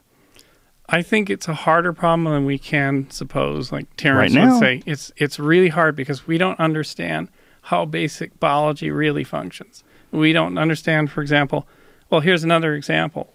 The neuron, with 10,000 connections, and the body and the sodium channel, and there's all these things that come out, and the neurotransmitters are generated into this pull, and they carry the signal and everything. The neuron is so frickin' big. I do something called molecular dynamics simulation. Our team has done that, where you're just simulating a molecule's wiggling movement, right? And they're doing this now for protein folding, where they get 10,000 atoms all arranged in the right place in the simulation in the computer so that it behaves like a real protein would do, which is fold and do all this weird geometry. So they have to simulate the protein being slammed by water all the time. It's this crazy process. It might take those guys a month of computation on a computer with 10,000 processors to simulate a couple of nanoseconds of that action. Because otherwise, the simulated protein just doesn't behave like it really does in nature. It's that hard. Right. And so I think we're in agreement that replicating absolute biological processes would be insanely difficult and may take forever. But my question is, why is that necessary to create something new that can think for itself? Because here's the problem. If you created something very small, for example, not a human walking around the New York subway system, but something, what world does it live in? It lives in if it's a robot, say it's a little insectoid robot, what world does it have to live in? It's living in this world. What do you mean? Well, if it lives, say, on a factory floor, a good example, factory floor robots are really getting good. Like, they can carry shit around, they can track spots on the floor, right? And they can do all kinds of shit. But if they ever go out in the parking, if you put them out in the parking lot, where they're out of their very controlled, they're in a virtual world when they're in a factory, and they see tape and marks and barcodes and all kinds of things that create the mental model inside the robot. But if it goes into nature and the chaos of the natural world and vehicles moving around and stuff like that, the DARPA Grand Challenge, which is all these great teams making robots that are self-driving, they found out real fast that this is hard. This currently is super hard. Currently hard. But isn't the new Tesla D, you could phone home with this thing and it'll literally drive to you. And I heard a rumor, by the way, and this is maybe a Google car, self-driving Google car, that on the 880, there was a Google self-driving car scene that had an Irish setter sitting. Behind the wheel. You're a dog owner, right? Right. It was sitting in the passenger seat. There was no one else in it. And the cops were told about this. People were calling this Irish setter is driving this car. The cops come up, and there's an Irish setter sitting in the seat, and there's no one else. And they follow it, and it goes to a veterinarian's office. And the door opens, and the dog goes into the veterinarian office. And this is the rumor that I'd heard was somebody just didn't have time. They put the dog in the car, and they sent it to the vet's office, which was totally in violation of, any kind of. But maybe this will become common. Doesn't that story itself disprove this notion that it's too difficult to do something like this when you're dealing with the real world and all the variables and all the moving parts? I mean, you just talked about a dog driving a fucking car. I mean, that's kind of it right now, and this is only 2014. But, in Wuppertal in Germany in the 19th century, they were doing remote control trains. They were doing trains that would go on the track to an electrical signal, stop, pick people up. I mean, this stuff is actually pretty easy. Okay. But that's not, we're talking about a road, though. That's not a track. But the difference between that and a living system is those are fixed function algorithms that are doing edge tracing on the edge of a highway, saying, where's the right line and where's the yellow line? And they're getting a GPS signal. And if you look at the code, it's not very big. If it was very big and complicated, it probably wouldn't work. So these Google engineers have made something pretty elegant that has fuzzy logic and everything. They've got it to work. This has been tried since the 1930s with radio control cars that had radios on the front and back that would control the distance. And they've got it to work. But is this anything close to what life can do? No. The adaptability of what life can do? No, but neither was the initial combustion engine even close to what the Saturn V rocket was. Like, neither was the original Model T in comparison to a Tesla. And I mean, doesn't that just stand to reason, the constant innovation? I agree with you, except that when I see really sci-fi things come in that are just, because I'm an engineer fundamentally, when I see stuff that's like, oh my God, I can't even imagine how to get there, because they're not even defining their terms. Right. They're not defining their terms, and no one's working on the project. So I'll give you one example of how hard this stuff is. So Terrence and I would have these conversations about what he called novelty. You remember he used to say, concrescence into novelty. So, Terrence left us in the year 2000, saw the millennium, if you define it as the year 2000. People say it restarted 2001. But Terrence was talking about all this stuff, and I would say that's pretty obvious to myself that things get novel. How do they get novel? And for years and years, I worked on this project called the Evolution Grid. What we did was try to say, let's simulate actual chemistry inside the computer and see if we can see novelty accreting. And how does it do it?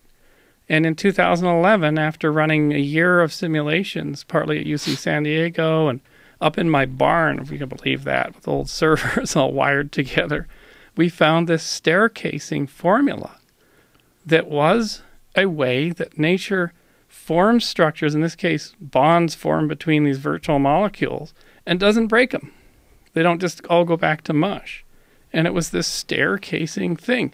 I said, oh my God, this took 8 months of computation to find this method by which perhaps the universe accretes novelty and holds on to it.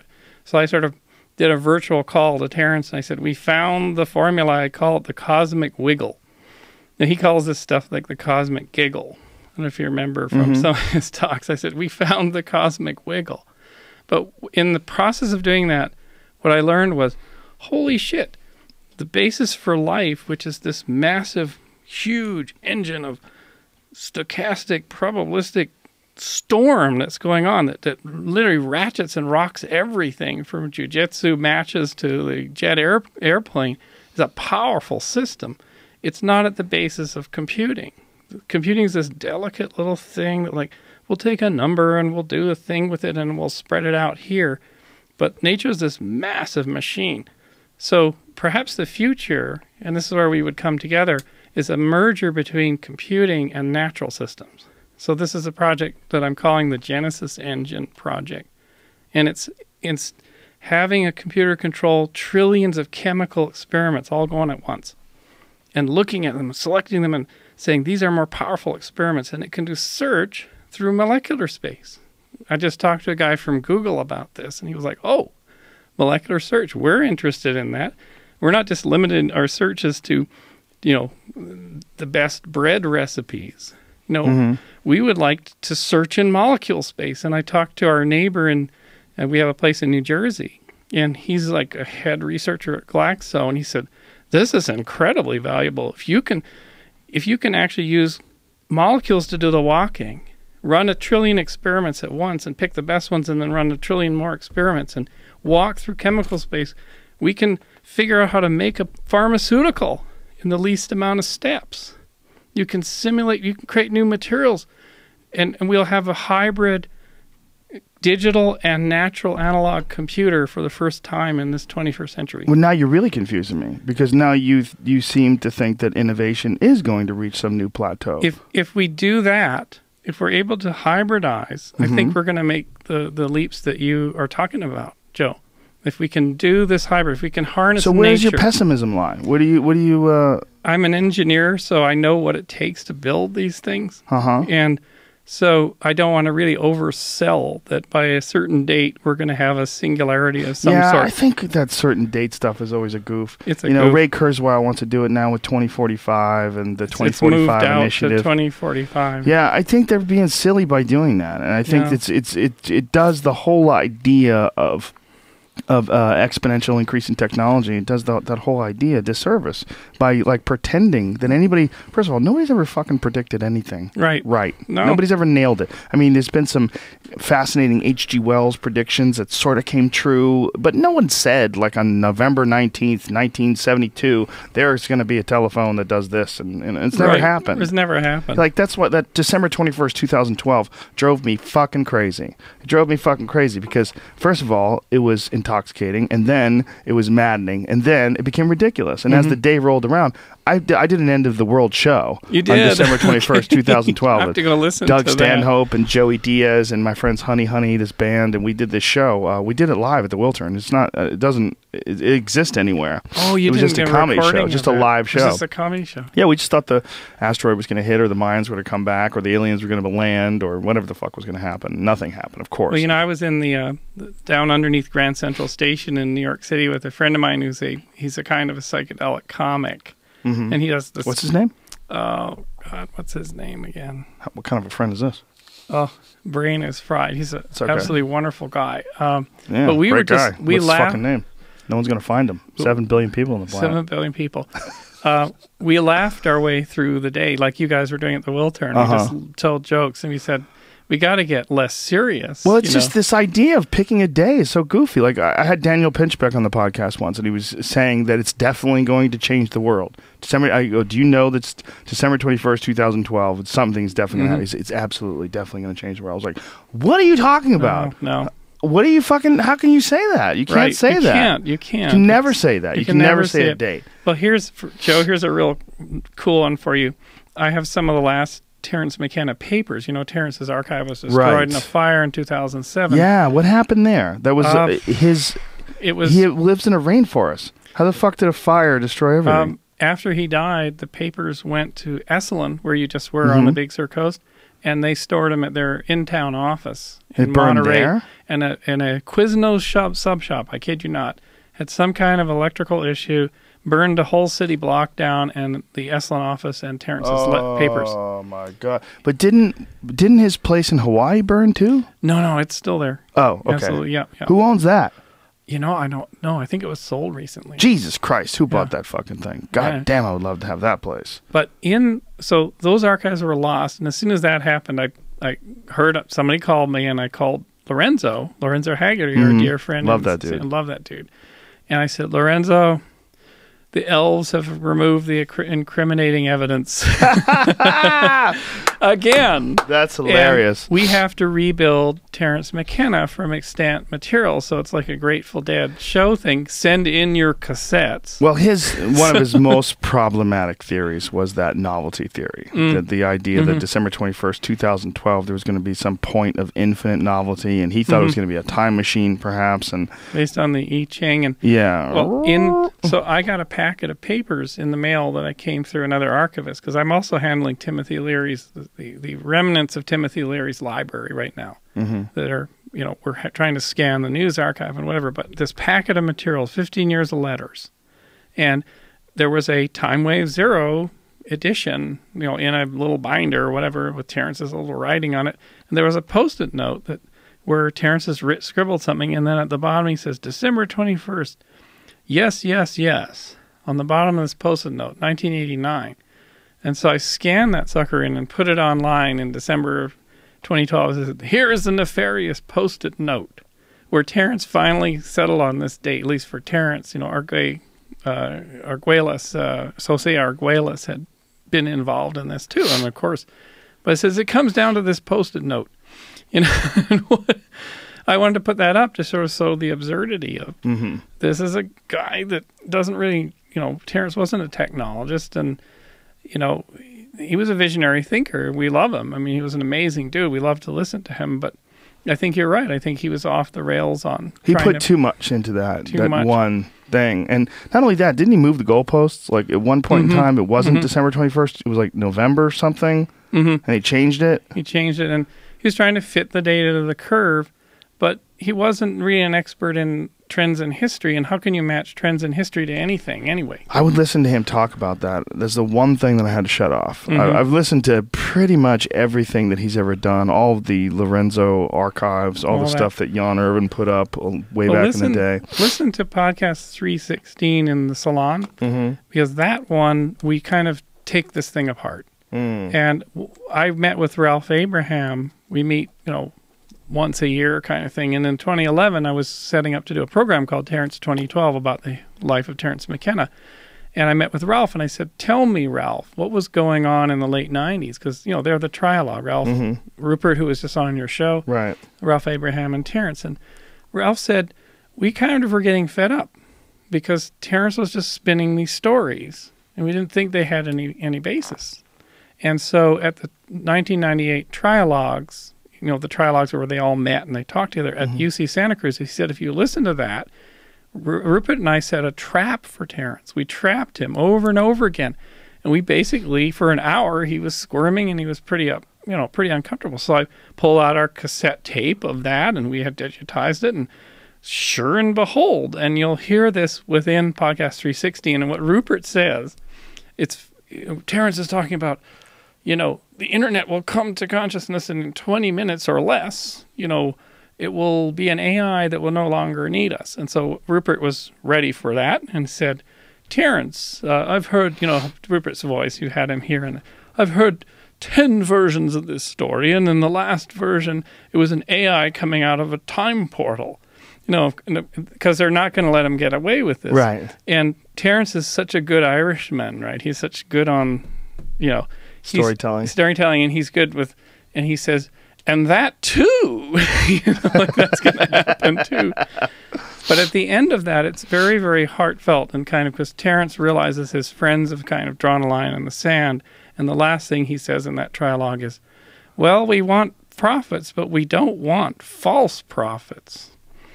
So, I think the story was the thing at that point. So do you think that he just got carried away with it? Like, obviously, he, like you and I, like everyone we know, is flawed as a person. And he also, part of the reason why he was this visionary, sort of out-of-the-box thinker, this guy who had this really incredible way of describing potential possibilities, was that his mind was prone to going on these little weird journeys and took a lot of chances, and maybe might have been married to a few of these chances that maybe he shouldn't have.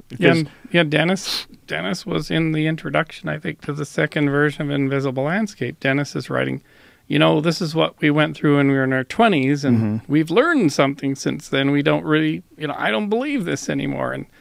And I think it's almost like, and this could happen to any of us, we get attached to story. It's our shtick. It's our comedy act. It's our thing we do. It's our conspiracy theory. It's a thing that brings people into the seats. It fills the theaters.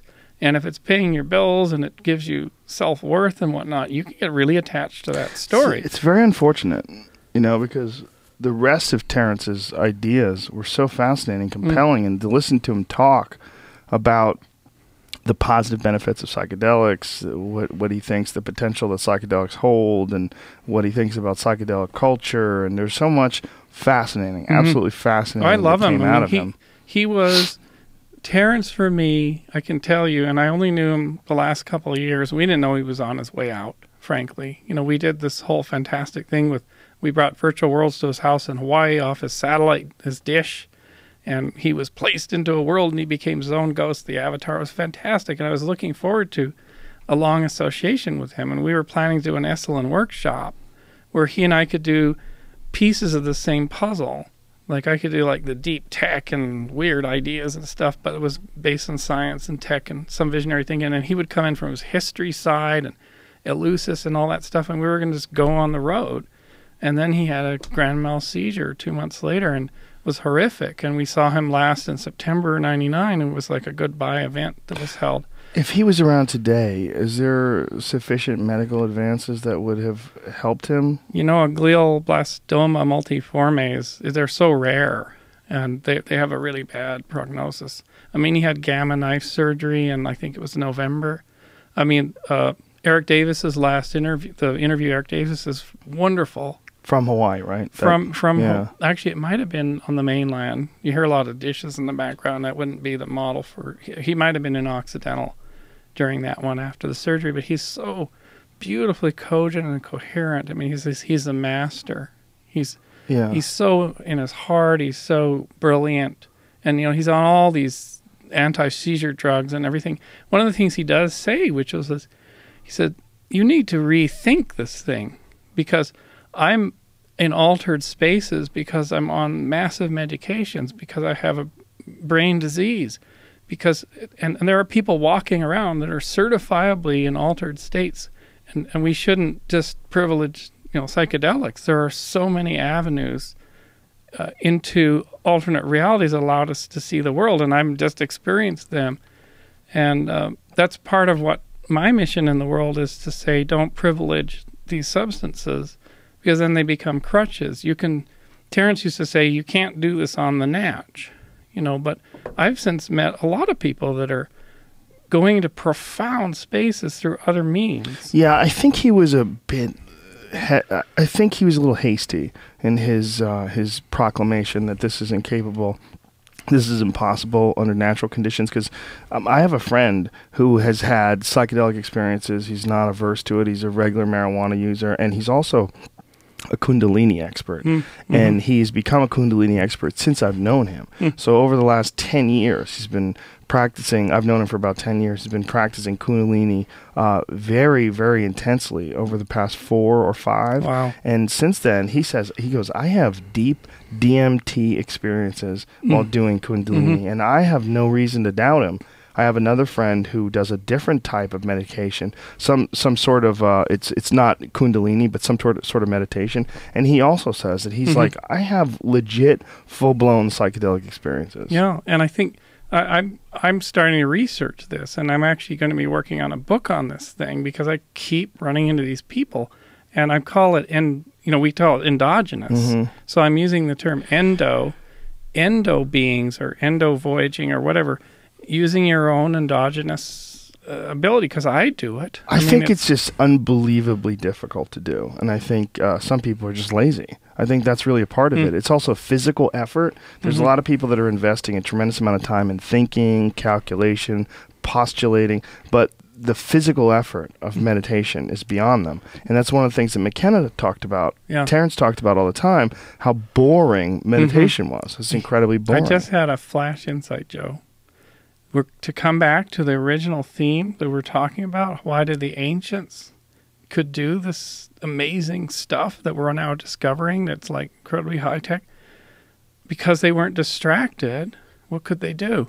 It's true. No internet, no Twitter. Yeah. Couldn't check their Facebook every 10 minutes. They could, a guy could look at a pile of rocks and see the full structure of the pyramid in his head or her head with water flows. And they perhaps, because they're not so distracted and their stimulus response, cortisol being shot and interrupts and, to-do lists and whatnot, just massively distracted.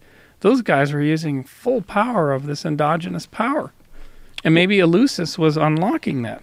It's also possible that they didn't have the predetermined limitations that we have when we consider what normal states of consciousness exist. We have this idea, well, this exists, and then if you want more than that, you got to take acid. If you want more than that, you got to get on Prozac. If you want more than this, you have to be drunk, you have to be this, you have to be that. Right. So we have these preconceived notions about altered states of consciousness. Brilliant insight. And we're so channeled and managed in technologically or driving here. I mean, we drove down the back of California from Santa Cruz. It's some of the most beautiful landscape. And amazing. Galen and I are looking at this glowing light coming off the ocean like what you saw at Big Sur. Those dudes, I mean, we get a little snatch of it, but we don't have the full experience. We're not standing on the shore, smelling the plants in a full body of health, being impacted by those photons coming, giving us in enlightened states, because we're driving past it and we're watching our time and our gas levels and whatnot, and we're out of tune. We're not present. I've talked about this many times on the podcast. I had a really life-changing experience that had nothing to do with drugs, and it was I went to the Big Island. I went to the Keck Observatory. Wow. And just went because I was on vacation with my family there, and we went to there's two levels to the observatory. There's the main observatory, and then there's the visitors area.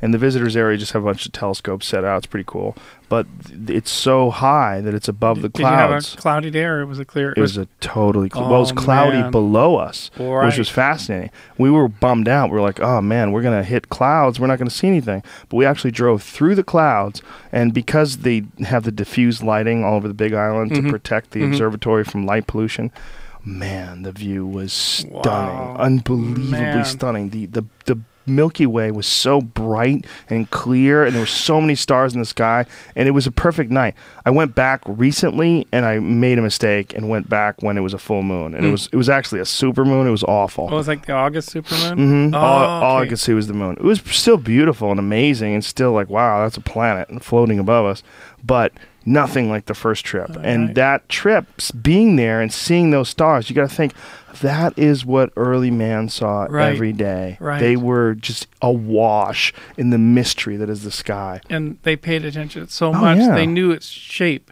They knew about the wobble of the earth. They knew about the precession of the equinoxes. They had it mapped out. I mean, there's so much that they had figured out that the equinox precession is 26,000 years?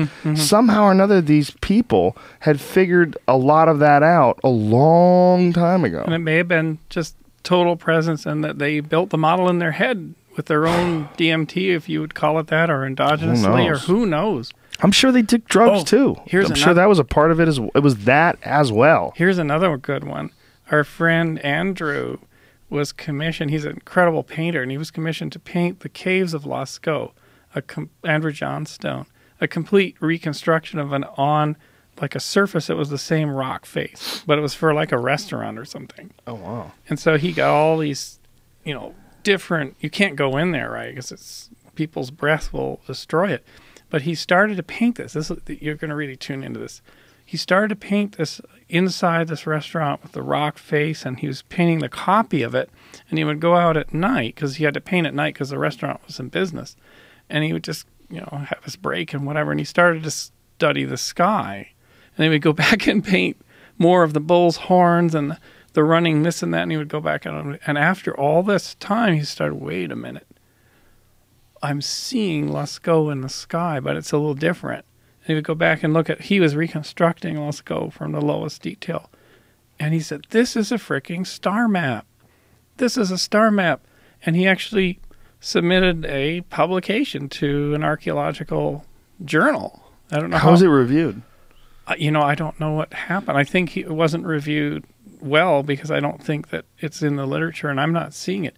Now, of course, the stars are in a slightly different position, right? The constellations were, but it's freaking powerful. But isn't it one of those things where you can kind of see patterns if you want to? Like, I see a bull. I mean, there's some patterns like the Big Dipper, like, oh, it's Big Dipper. You know, but when you see all the stars behind it, can't you just make up your own fucking patterns? You know, what the Big Dipper represents to me is like an established pattern that you know exists. So you can call it the Big Dipper and say it's a dipper, but what it is just, that's that. There they are. There they are. Yeah, good point. If you know, I see a bull. Well, you're fucking painting a bull, dude. You know, of course you're seeing a bull in the sky. Right.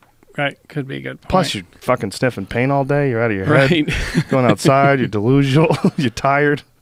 Right. You know, could be a lot of things going on there, which is why it wasn't reviewed very well. Yeah, maybe not. He blew his wig and started writing a paper on it. And everybody's like, okay, how much paint do you use? What kind of paint are you using? Right. How close are you to this paint? Then we run into the reductionist mind of science. That yes, of course. And it's born to critique, right? It has to, right? It has to. Well, there's so much fuckery, you have to. You have to, because it's one of the only human enterprise that is making progress. Well, think about your friend that you were talking about that was in a fucking cult that thought that aliens made the pyramids. That led him to actual science. The science actually set him free from the cult. It did indeed. Yeah. I mean, that's the whole reason why it has to question everything. It has to go, okay, what did you see up there in the sky? Yeah. While you're sniffing paint, pal? That's right. You know, the cults can waste a lot of minds and a lot of lives, and that's... Charismatic leaders are very dangerous, especially when they want to lead. And also, I think that the intoxicating nature of being that leader. What do you think of, they talk about sociopathy and psychopathy, and that's a certain percentage of the population is lacking a brain region that just doesn't have it when they put the fMRI system together. There's no empathic part of the brain. Right. Do you think, I'm asking you on the air here, I mean, this sounds like a eugenics kind of a thing, but do you think a future society or future Earth ought to screen people when they're young, kids when they're young, to find out if they're potential psychopaths and sociopaths and give them different trainings and not allow them, say, to run armies and countries and stuff like that, because they're just not going to have the empathic response. Like if you had poor vision, you shouldn't pilot an airliner, for example. It's a physiological thing that makes you kind of not suited for certain kinds of jobs. I think if it can be proven that this is like there's an undeniable correlation between this particular area of the brain and lacking empathy, and that you cannot be a good leader or you cannot be a good... But there's so many factors, like saying that someone can't be, if they lack empathy, they can't be a good leader. But what if those same factors that led them to lack empathy also led them to lack a certain amount of ego that would kind of fuck up being a leader, or they lacked a certain amount of need to be charismatic or desire to have all these people follow you. Like certain high-functioning autistic folks have incredible skills in a lot of areas that maybe people that have extreme connections to emotions or to social interaction might not develop. So I don't necessarily know that we understand. We just don't know all the potential possibilities when it comes to human interaction. Sort of messing with that. There's this weird range of what is a person, right? And to say that, but there's also people that have taken those psychopath tests, and technically I'm supposed to be a psychopath. Meanwhile, I'm a functioning, rational, normal member of my community. I'm a loving father and a husband, and everything's great. So what the fuck? Like, why does this test say I'm a psycho? Right. I don't know. I don't know if we really have it nailed yet. Really, the problem comes when we get psychopaths doing really terrible shit like dictators and stuff like that, and we can't get rid of them. You know, and then the damage isn't being done, and we can't do anything. And what makes them a psychopath in the first place? Like a perfect example is Saddam Hussein's children, who were notoriously evil. Like Uday and Qusay, whatever their names were, were two of the most horrific human beings that we've ever seen come out of the brood of a dictator. I mean, he developed some unbelievably evil children. Right. Now, why is it that they were evil? Is it the environment? Is it nurture? Is it nature? Is it genetics? Is it epigenetics? Like, what is it that, is it just being unbelievably spoiled because you have ultimate power from the time you're a child and you're essentially royalty? What is it? What causes that? And, you know, it's possible that our survival as a species is going to come down to how well we and healthily we manage our children. I mean, ultimately, if we're not doing that, then like if, for instance, you were building a Mars colony, it was going to have 250 people in it, and they're going to have children or whatever.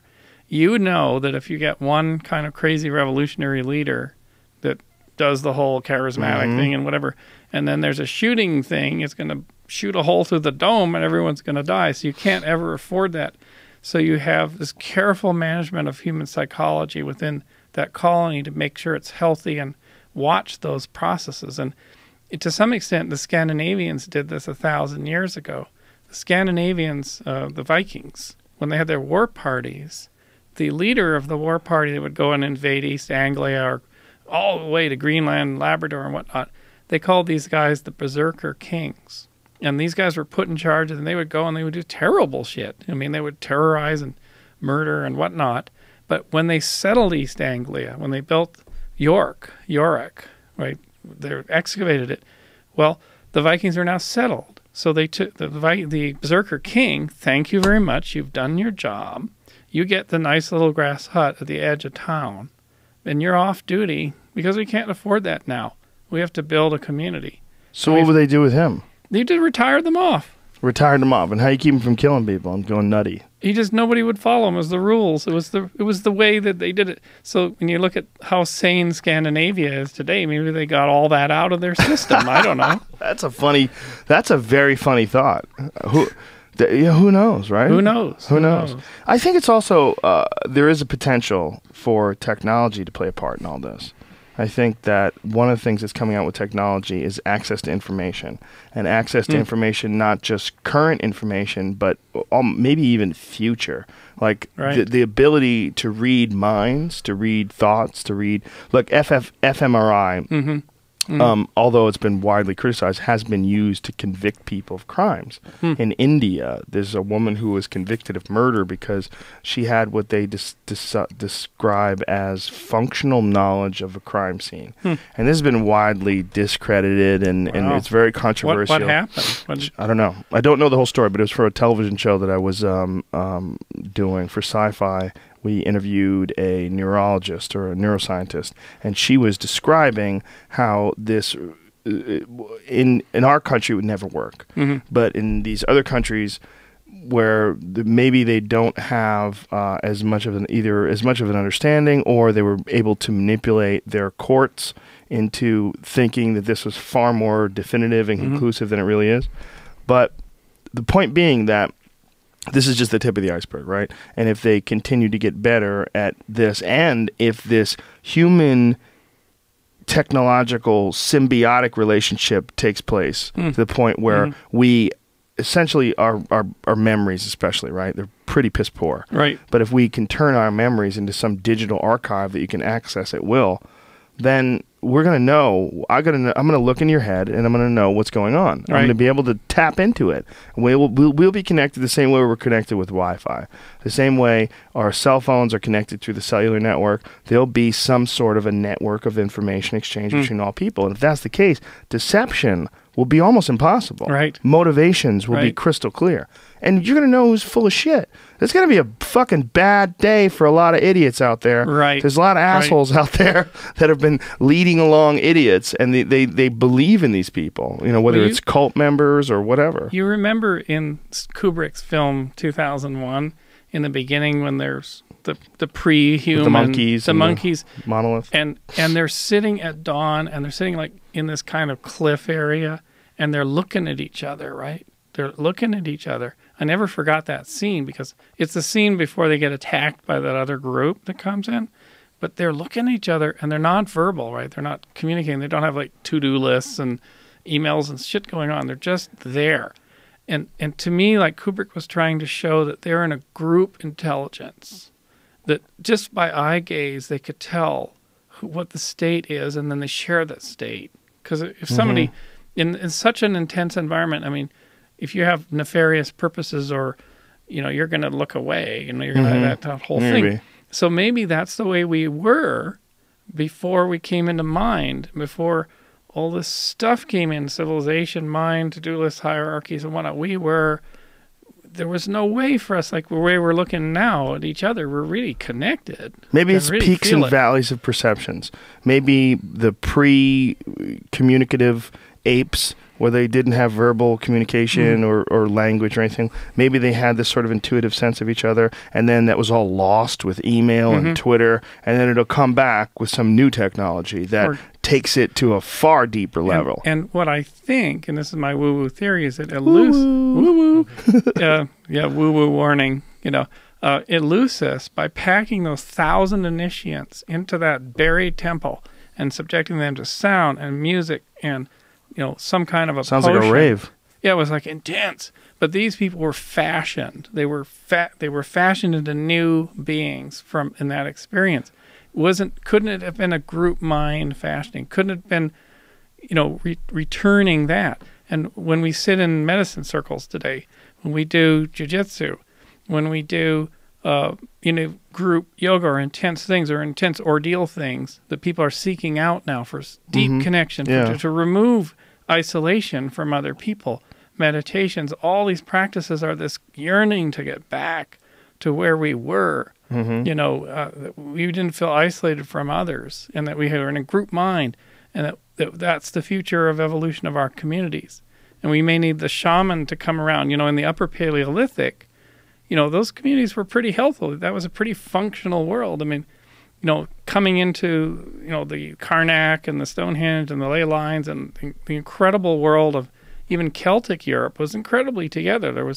Celtic Europe is like the European Union now. Celtic Europe had medical practices and common laws, and the Druids could come, and if there was a battle about to occur between Celtic peoples, the Druids had the power to walk down that line and decide whether the battle should happen or not, because there was an authority. This whole idea of the civilization of the European Union after 2,000 years of Roman internecine war, barbarian warfare, Christian, religious and whatnot, is they've returned to the Celtic model. They've returned, in a sense, to the Upper Paleolithic model of civilization, of civil societies, and not beating each other in, and doing, and common currency, common exchange, common health, so maybe that is coming back, that is returning, and we're shucking off the culture that came and destroyed Eleusis. Well, I think there's definitely a feeling amongst a lot of folks that the standard model, the cubicle life, retirement at 65, is not just unappealing, not just unrewarding, it's serfdom, the old serfdom model. Yeah. It's slavery. It's a form of slavery that's voluntary. I mean, you're connecting to a machine. You're giving your body, literally. You're giving your health. You're giving your spinal fluid, your soul, your creativity, your very essence. Your body literally is like giving into your chair, and your back is being compressed, and your discs are bulging, and your feet are going numb, and I mean your body is being sucked down into this. Your mind's turned into a stimulus response piece of Jell-O. And I think that's what a lot of this yoga, this renaissance of meditation that a lot of people are experiencing, especially yoga. I mean, yoga was never this popular when I was young. It's incredibly popular now. And as the rise of technological connection, electronic connections with each other has also facilitated the rise of CrossFit. These people wanting to do things that are physical.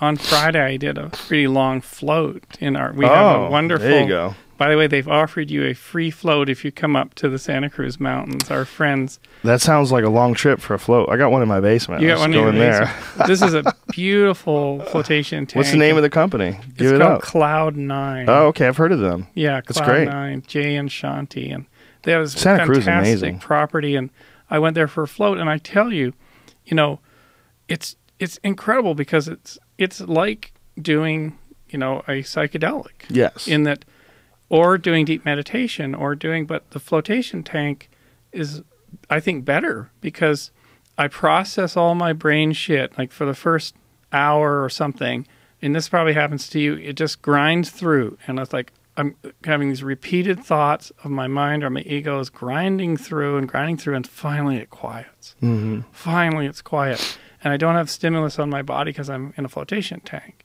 And I maybe have my head held up or whatever, and I start not knowing my body where it is. And I'm free, I'm liberated.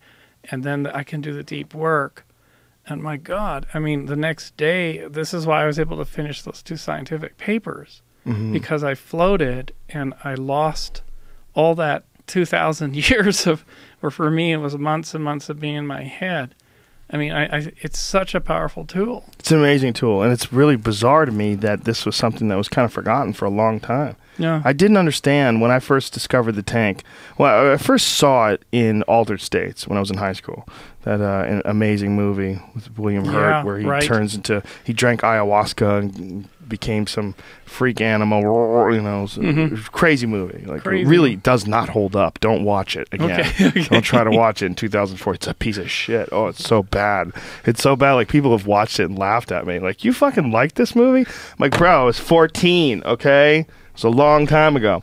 But point is, I didn't experience it until 2002. And when I first did it, there's a place in Burbank called Soothing Solutions. That was the place where I did it. The first time I did it, I'd wanted to do it forever. Oh. Then I found a place that had it. And I was like, how is this not popular? And then when I started talking about it, everybody's like, wow, you're always talking about this thing. Like, you're the guy who talks about the tank. I'm like, how are you hearing about this from a goddamn comedian? Like, how is this not how is the president not on television saying we need to create a more introspective, calmer society? And one of the things we're going to do is we're going to wheel out isolation tanks all over the nation. Wow. I mean, wow. It would be a beautiful thing. Bring them to thing. high schools, community centers, universities.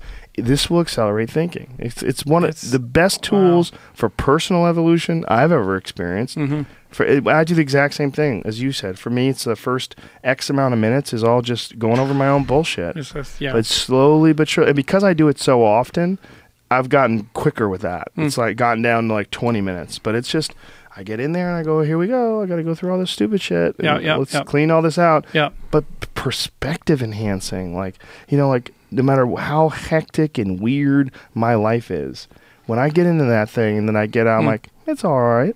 It's okay. Yeah, you get out fine. and you're like the best hippie of the 60s saying, the world's beautiful. It's so important for me because I'm always juggling like 5 different jobs. There's always a million. I'm doing a million things too many. Yeah. And, you know, my back, I put my freaking back out. So I go into float, and it's like the first hour, it's just so painful. It's and then it slowly like separates, relaxes. Slowly. And it's like, I can just barely do this and then barely put my hands down. And then I say, wait a minute. My body can take any position, so I let my body take its own position. It moves itself around until I'm not in pain anymore. Yeah. And then by the time I got out, the pain was down like 80%. Yeah, it is an unbelievable tool, and it's just weird to me how uncommon it is. As Terrence would say, how do they keep the lid on this stuff? They don't. You Well, know? that's the other thing that Terrence says. The man, sometimes people do the man's work for the man. Like, no one's keeping the lid on isolation tanks. It's just no one talked about it for whatever reason. It's just life is a bit tough. People have mortgages, you know, they have student loans. There's a lot of work that has to be done. The lawn has to be mowed. There's a lot you got to raise your kids. A lot of shit going on. It's hard. The servitude we were talking before the podcast about chairs, this weird chair that I have, this saddle chair. Do you use an ergonomic chair when you do your writing? You know, I my neighbor and I made this chair. We took this body belt chair from, there's a plug for you, from Texas that's used by surgeons, by brain surgeons. It tilts forward. It has incredible supports. And we made an extension arm that holds the keyboard above my lap. Ooh. And the mouse exactly in the right place. So just right where your arms hang. Right where my arms hang. And then I can roll back from the screen, so I'm much farther from the screen, so I don't get that myopic kind of early vision loss. That's me. I got that shit. Yeah. God damn it. And so I've been using that chair for 20 years. But now what I'm finding, unfortunately, just even reaching for the mouse is creating repetitive strain injury for me. Even so you're going to get one of them helmets where you can move around your eyes? Unfortunately, I'm back on a laptop where I don't have to do any motion until my friend told me, he says, "You're an idiot." I have a friend's an asshole. Yeah.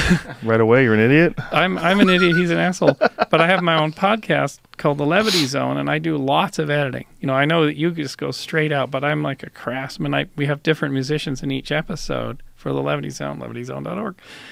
Say it again? Levityzone.org. Levityzone.org. And it's the world needs more. We have plenty of novelty. We need more levity. Levity zone. So you're in the zone when you're listening to these shows. Levityzone.org. And so I do tons of editing.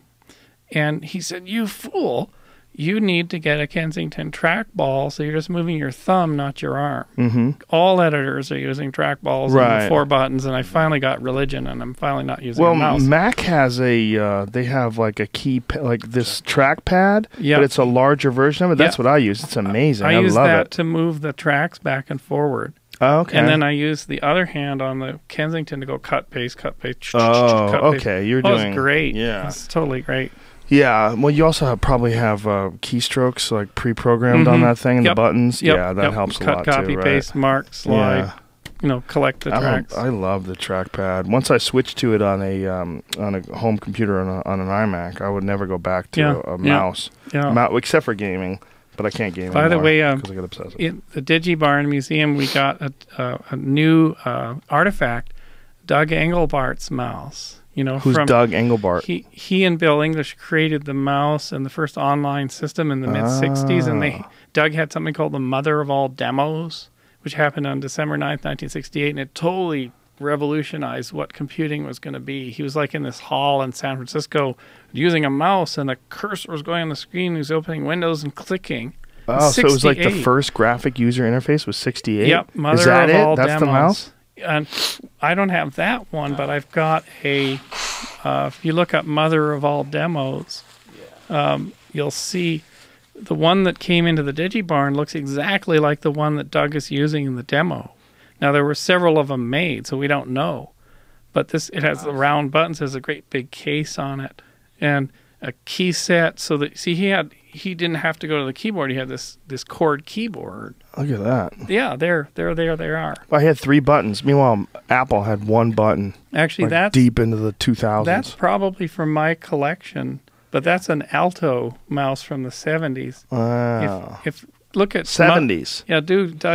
Do Mother of All Demos, and you'll probably find the video of it. Is it true that Xerox created the user interface and that Apple copied Xerox and then ultimately Microsoft copied Apple? And it was kind of passed from one to the other. So, for example, SRI, Stanford Research Institute, did this Doug Engelbart NLS fantastic demo, and everybody watched it and go, "Oh my God!" And this totally changed computing into a human thing rather than data processing and batch, and it became it's visual. We're visual.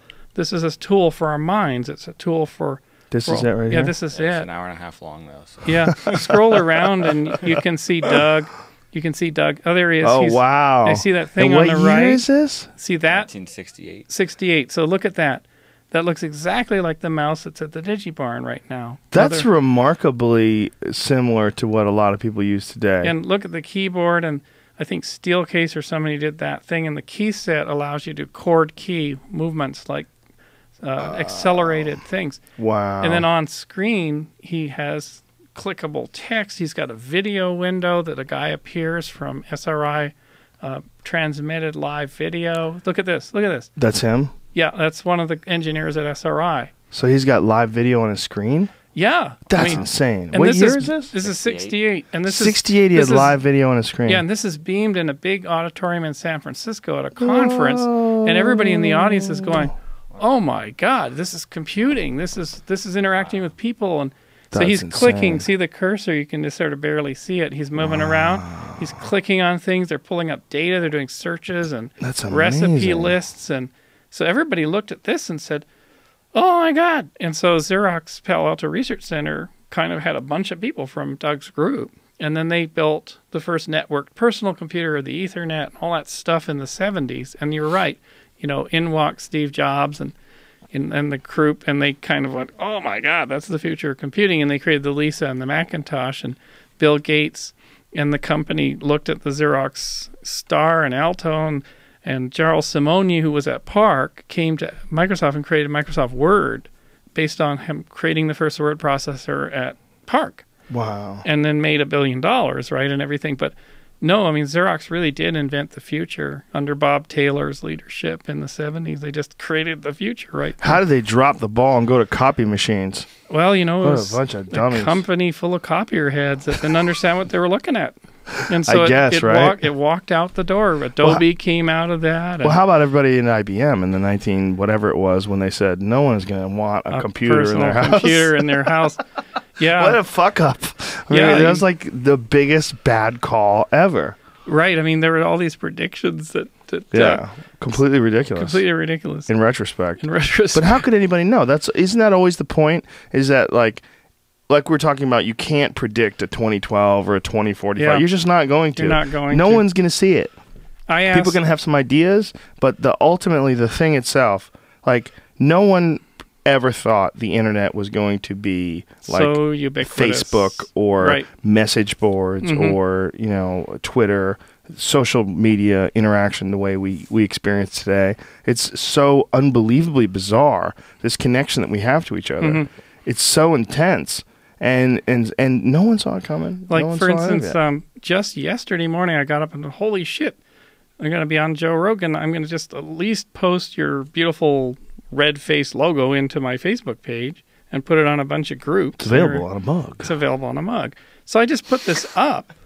I put this up just on Facebook. I only got 3,000 or 4,000 followers, but this thing just went bing, bing, bing, bing, bing, and people, there's probably a ton of listeners that there wouldn't have been just because of one little thing I did. Yeah, I'm sure. No. Yeah, I'm sure. Well, it's one of those things, too, that I love the fact that someone could listen to this and go, hey, Bruce Damer is on this podcast. You got to check this out. Here's a link. And then boom. And then boom. Yes. And then someone retweets it, and it gets retweeted 1,000 times and sent to Facebook, and someone sends it an email, and It's I mean, it's I love almost that. like we're back in that little group of 2001 apes looking at each other, but we're sending the whole of our culture and technology in each gaze. right. It's amazing. I mean, if you could be some kind of super being and watch the mind of humanity from orbit and study it as a thing that's coming alive and it's moving and it's getting connected, I mean, it'd be better than any trip experience. I mean, just in truth, I'm looking up at the night sky or doing the work in Origin of Life. I'm looking at molecular streams and looking through microscopes on lipid chemistry. And it's like this is the most amazing universe of just lipids moving around on a slide. And then look at the internet. This is the greatest time in the history of, I mean, and the people talk about rare earths. How rare are we? The Drake equation, which shows solar systems that would have planets, and the planets that would be in the right habitable zone, and have to develop intelligent life. And we had just the right asteroid impacts to come in and spin the disk and say, start again, do it again. And we rose. I mean, what's the chance of usness being out there? How many of them are there? Well, isn't the ultimate mind fuck the concept of infinity? Because the way I've heard it described is that if infinity exists, and they believe it does, that means the universe is so huge that everything that's ever happened on Earth in the exact same order has happened an infinite number of times somewhere else. Well, I once had a kind of a conversation with the universe, and I asked it. So I went through a thought experiment where I went through the origin of life, I just loaded my mind with everything I could do, and I went through and saw it. I was like supercharged on all this stuff into my meditation and my thought experiments. And I came out screaming. I came into the division of the first protocell, and while it was happening, I looked around and I saw all this crazy molecular stuff going on, which gave me the vision to work backwards to create the model that we're just publishing now. But I felt, and this is kind of heretical, but I couldn't see that it was all mechanical.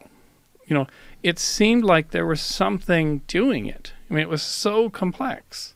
So in this thought experiment, I sat up straight and I said, I want to ask one more question. If there's something before life, if there was intelligence that did this, can I see it? This is, and I think when you ask the ineffable these questions, ineffable just get pissed off with like questions sometimes. And the ineffable, what it did in my consciousness is I was looking out into the night sky, into the darkness, and it resolved into a star field, and those star fields have resolved into gas clouds and galaxies, and then the whole thing came rushing and just slammed into my consciousness and sort of knocked me down. And what the answer was is, you silly monkey, the universe is big enough to have agency. It grew big enough from the Big Bang. It grew along the probability streams so that this happened. That's the answer. There's one concept that I can kind of understand infinity. I can kind of understand a lot of the concepts of the cosmos, but the Big Bang, just I hear it and it goes in one ear and it goes out the other, and it's just some words. It's just some shit that's typed out. It's just an idea that someone has that I can't conceptualize. It doesn't. My brain is too fucking dumb. It just doesn't process it. I got a vision of it because it's hard for me too. I mean, the vision that I got, I was sitting there in bed asking the question, can I see back? So I wanted to see back. And what came in my head were 3 buckets. And inside the 3 buckets were 3 blobs. And one of the blobs is super low probability of ever happening, the probability buckets. And the others are kind of like ordinary probabilities. And then there's a third bucket. Second bucket has a super low probability blob. And the third bucket has the low probability blob. And the intelligence that was communicating to me to teach me said, watch me. Bing, bing, bing. So when you say this, though, I'm sorry to interrupt you. So what the intelligence showed me, because I was asking the question, getting the thought experiment back, was saying, I can trigger the lowest probability events, one after the other after the other. And I said, well, okay. And said, watch me. I will rotate them towards you. So the buckets are all lined up. And you say, you see the path through the low probability events? I say, yes, I do. He says, watch this. And the path went all the way back to cosmogenesis. And I went, oh my God, this energy was pouring through, super low probability. And then the entity said, watch this. And I was pulled back and I saw trillions of these tracers coming from the singularity, from the Big Bang. And the answer was, that is the power to trigger the lowest probability events in all directions. And that is the power. Away from mundanity, please. But you're saying that, you're communicating with an entity, and you're saying, this thing that's communicating with you. This is more likely your imagination, no? Well, sometimes it is imagination on steroids. Sometimes this stuff comes in. It's like your friend you were talking about. Stuff comes in, I don't know where from. Einstein, for example, used to do this. Einstein would be having his coffee in his Swiss cafe, pondering about, can light go faster? Is there a constant in the speed of light? And one night he just sort of sat down, closed his eyes, and suddenly he was in this endogenous world. And you can read about this. He called it Gedanken experiments, thought experiments. He would say, I'm going to try to understand this. But he would open himself to anything. And what came into Einstein's mind was he became like a train. He was like mounted onto a train, and there was another train coming down the track. And they each had beams. It was at night. And the light was streaming out. And he said, but how can I be the photon going toward that other photon, and the photons are going twice the speed of light relative to each other? And then he had this incredible insights about, no, it's possible if you have different frames of reference. It's possible. Is space change? The whole special and general theory of relativity came out from these thought experiments that he did, that he didn't quite know where they came from. They just sort of poured into him. Then he had to interpret it into mathematics and into testable theories. Well, where do any ideas come from, though? Really, I mean, Really? why consider the possibility that they're coming from entities? Why not just think this is your mind, your imagination, just contemplating possibilities? And here's where I think, this is a really big woo-woo model. It's this woo and woo on the front of the T-shirt here. I think that somehow our minds, when we're open and we're in a state of not distraction, our boundaries are dissolved, and we're in a clear state, that our minds are big enough computational engines to resonate with a whole lot of shit non-locally. So, for example, so you believe non-local intelligence? You think that, like, perhaps there's some sort of a universal intelligence out there that you can tune into? I think that in some way, like, for example, if you trace all of the neuronal pathways down all the synapses and across all the gaps backwards and forwards in your mind, and you can look this up online, the number of those tracers, those unique strings, is larger, or equivalent or larger than the number of subatomic particles in the universe. All countable objects in the universe. It's just huge. The combinatorials are huge because the brain's this network, and soon it ramps up. So your brain, it's like an informational system, a coding system that if you could activate this pathway and that little variation of that pathway and that little, it's actually bigger than the universe. And of course, it's in the universe too. It's not bigger than itself. But then you have the idea of non-locality, where everything talks to everything non-locally, and instantly. This is Bell's theorem and all these sorts of things. And so could it be that there's some, and this is a total woo-woo hand-waving thing, could it be that your mind really fully activated, really fully present through your filters, through your training, whether you're a Roman Catholic or you're a skeptical whatever, stuff can come in that's resonating from some field, another intelligence, objects, patterns, stuff in time and history, beyond what our little reductionist kind of mechanical thinking gives us. That could we be resonating with real shit that's out there, that's beyond what our training is, but it'll be filtered through our training. So you're just sort of tapping into some incredible ultimate potential, like some ultimate potential for accessing information and possibilities, for possibilities as far as connections, possibilities as far as like putting things together in your head and proposing various scenarios that maybe wouldn't be available if you impose limitations on where they came from. Yeah, if you tried to figure out with your training and your to-do list and your algorithms, you'd never get there. So you literally have to blow your mind completely open.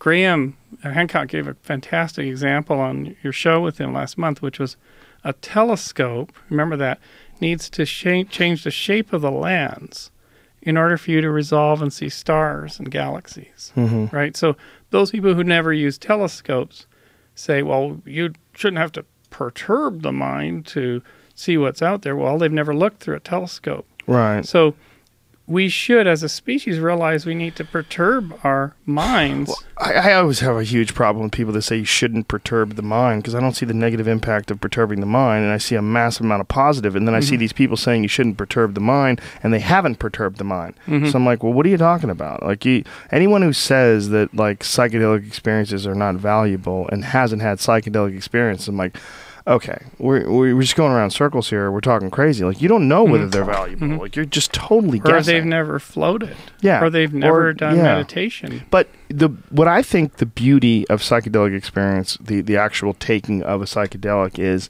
that it's undeniable. I mean, mushrooms work on everybody. DMT works. Well, some people, some weird freak people, apparently don't have DMT experiences. I don't know.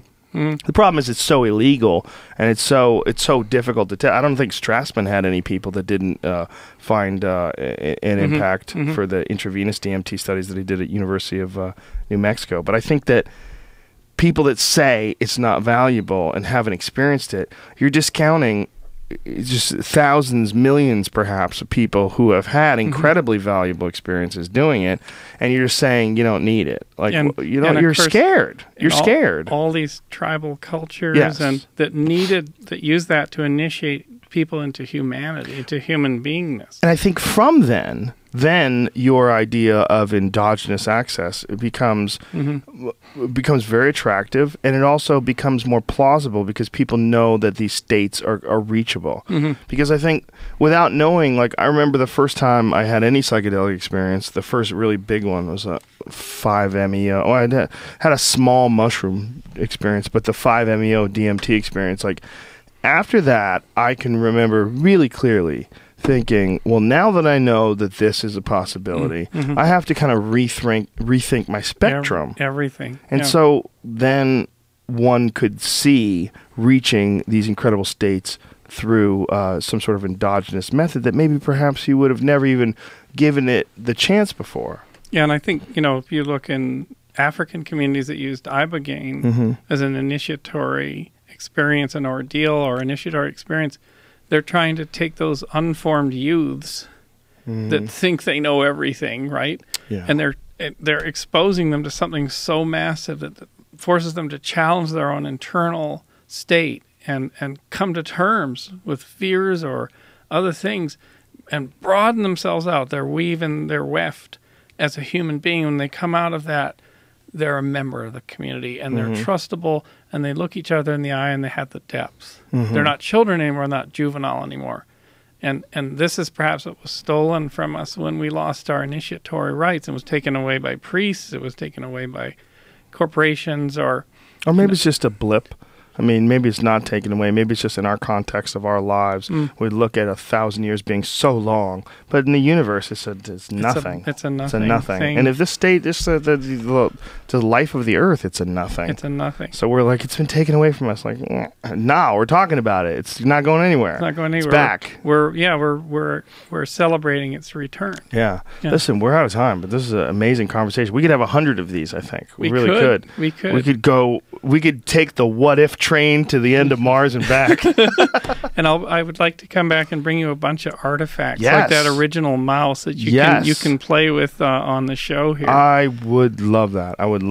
And where could people find out more about you? Where's your website? Damer.com. Damer.com. And Facebook, I'm Bruce Damer. Twitter, I'm B Damer. On YouTube, Bruce Digi, but it's all there in levityzone.org. We rebuilt the site just for you, Joe, last week. Yeah, it's all new WordPress theme. Oh, you were worried about the impact? Yeah, we put it on new servers. We're going to crash the shit out of that website right now. Let's crash it, levityzone.org. And if anybody wants to reach me, it's easy, bruce@damer.com. You just made a huge mistake. That was a tremendous mistake. Prepare for a tsunami of dicks coming your way, and who knows what kind of photographs. Could be a disaster. Could be a disaster. Yeah, filter those out. You should. Too bad it's live. I should have stopped you. Oh, anyway, so the podcast though is available on iTunes. Is it available? It's on iTunes. Everything, and SoundCloud. And one more time, the name of the podcast. Levity Zone. LevityZone.org. Ladies and gentlemen. Or .com, wherever it is. Bruce Damer, ladies and gentlemen. An excellent podcast. Dennis McKenna is so right about you. That was awesome. Thank you very much. Really appreciate it. Thank you, Joe. A lot of podcasts this week, folks. Paul Stanley on Wednesday from KISS. We're going to have a lot of fun. And more. See you soon.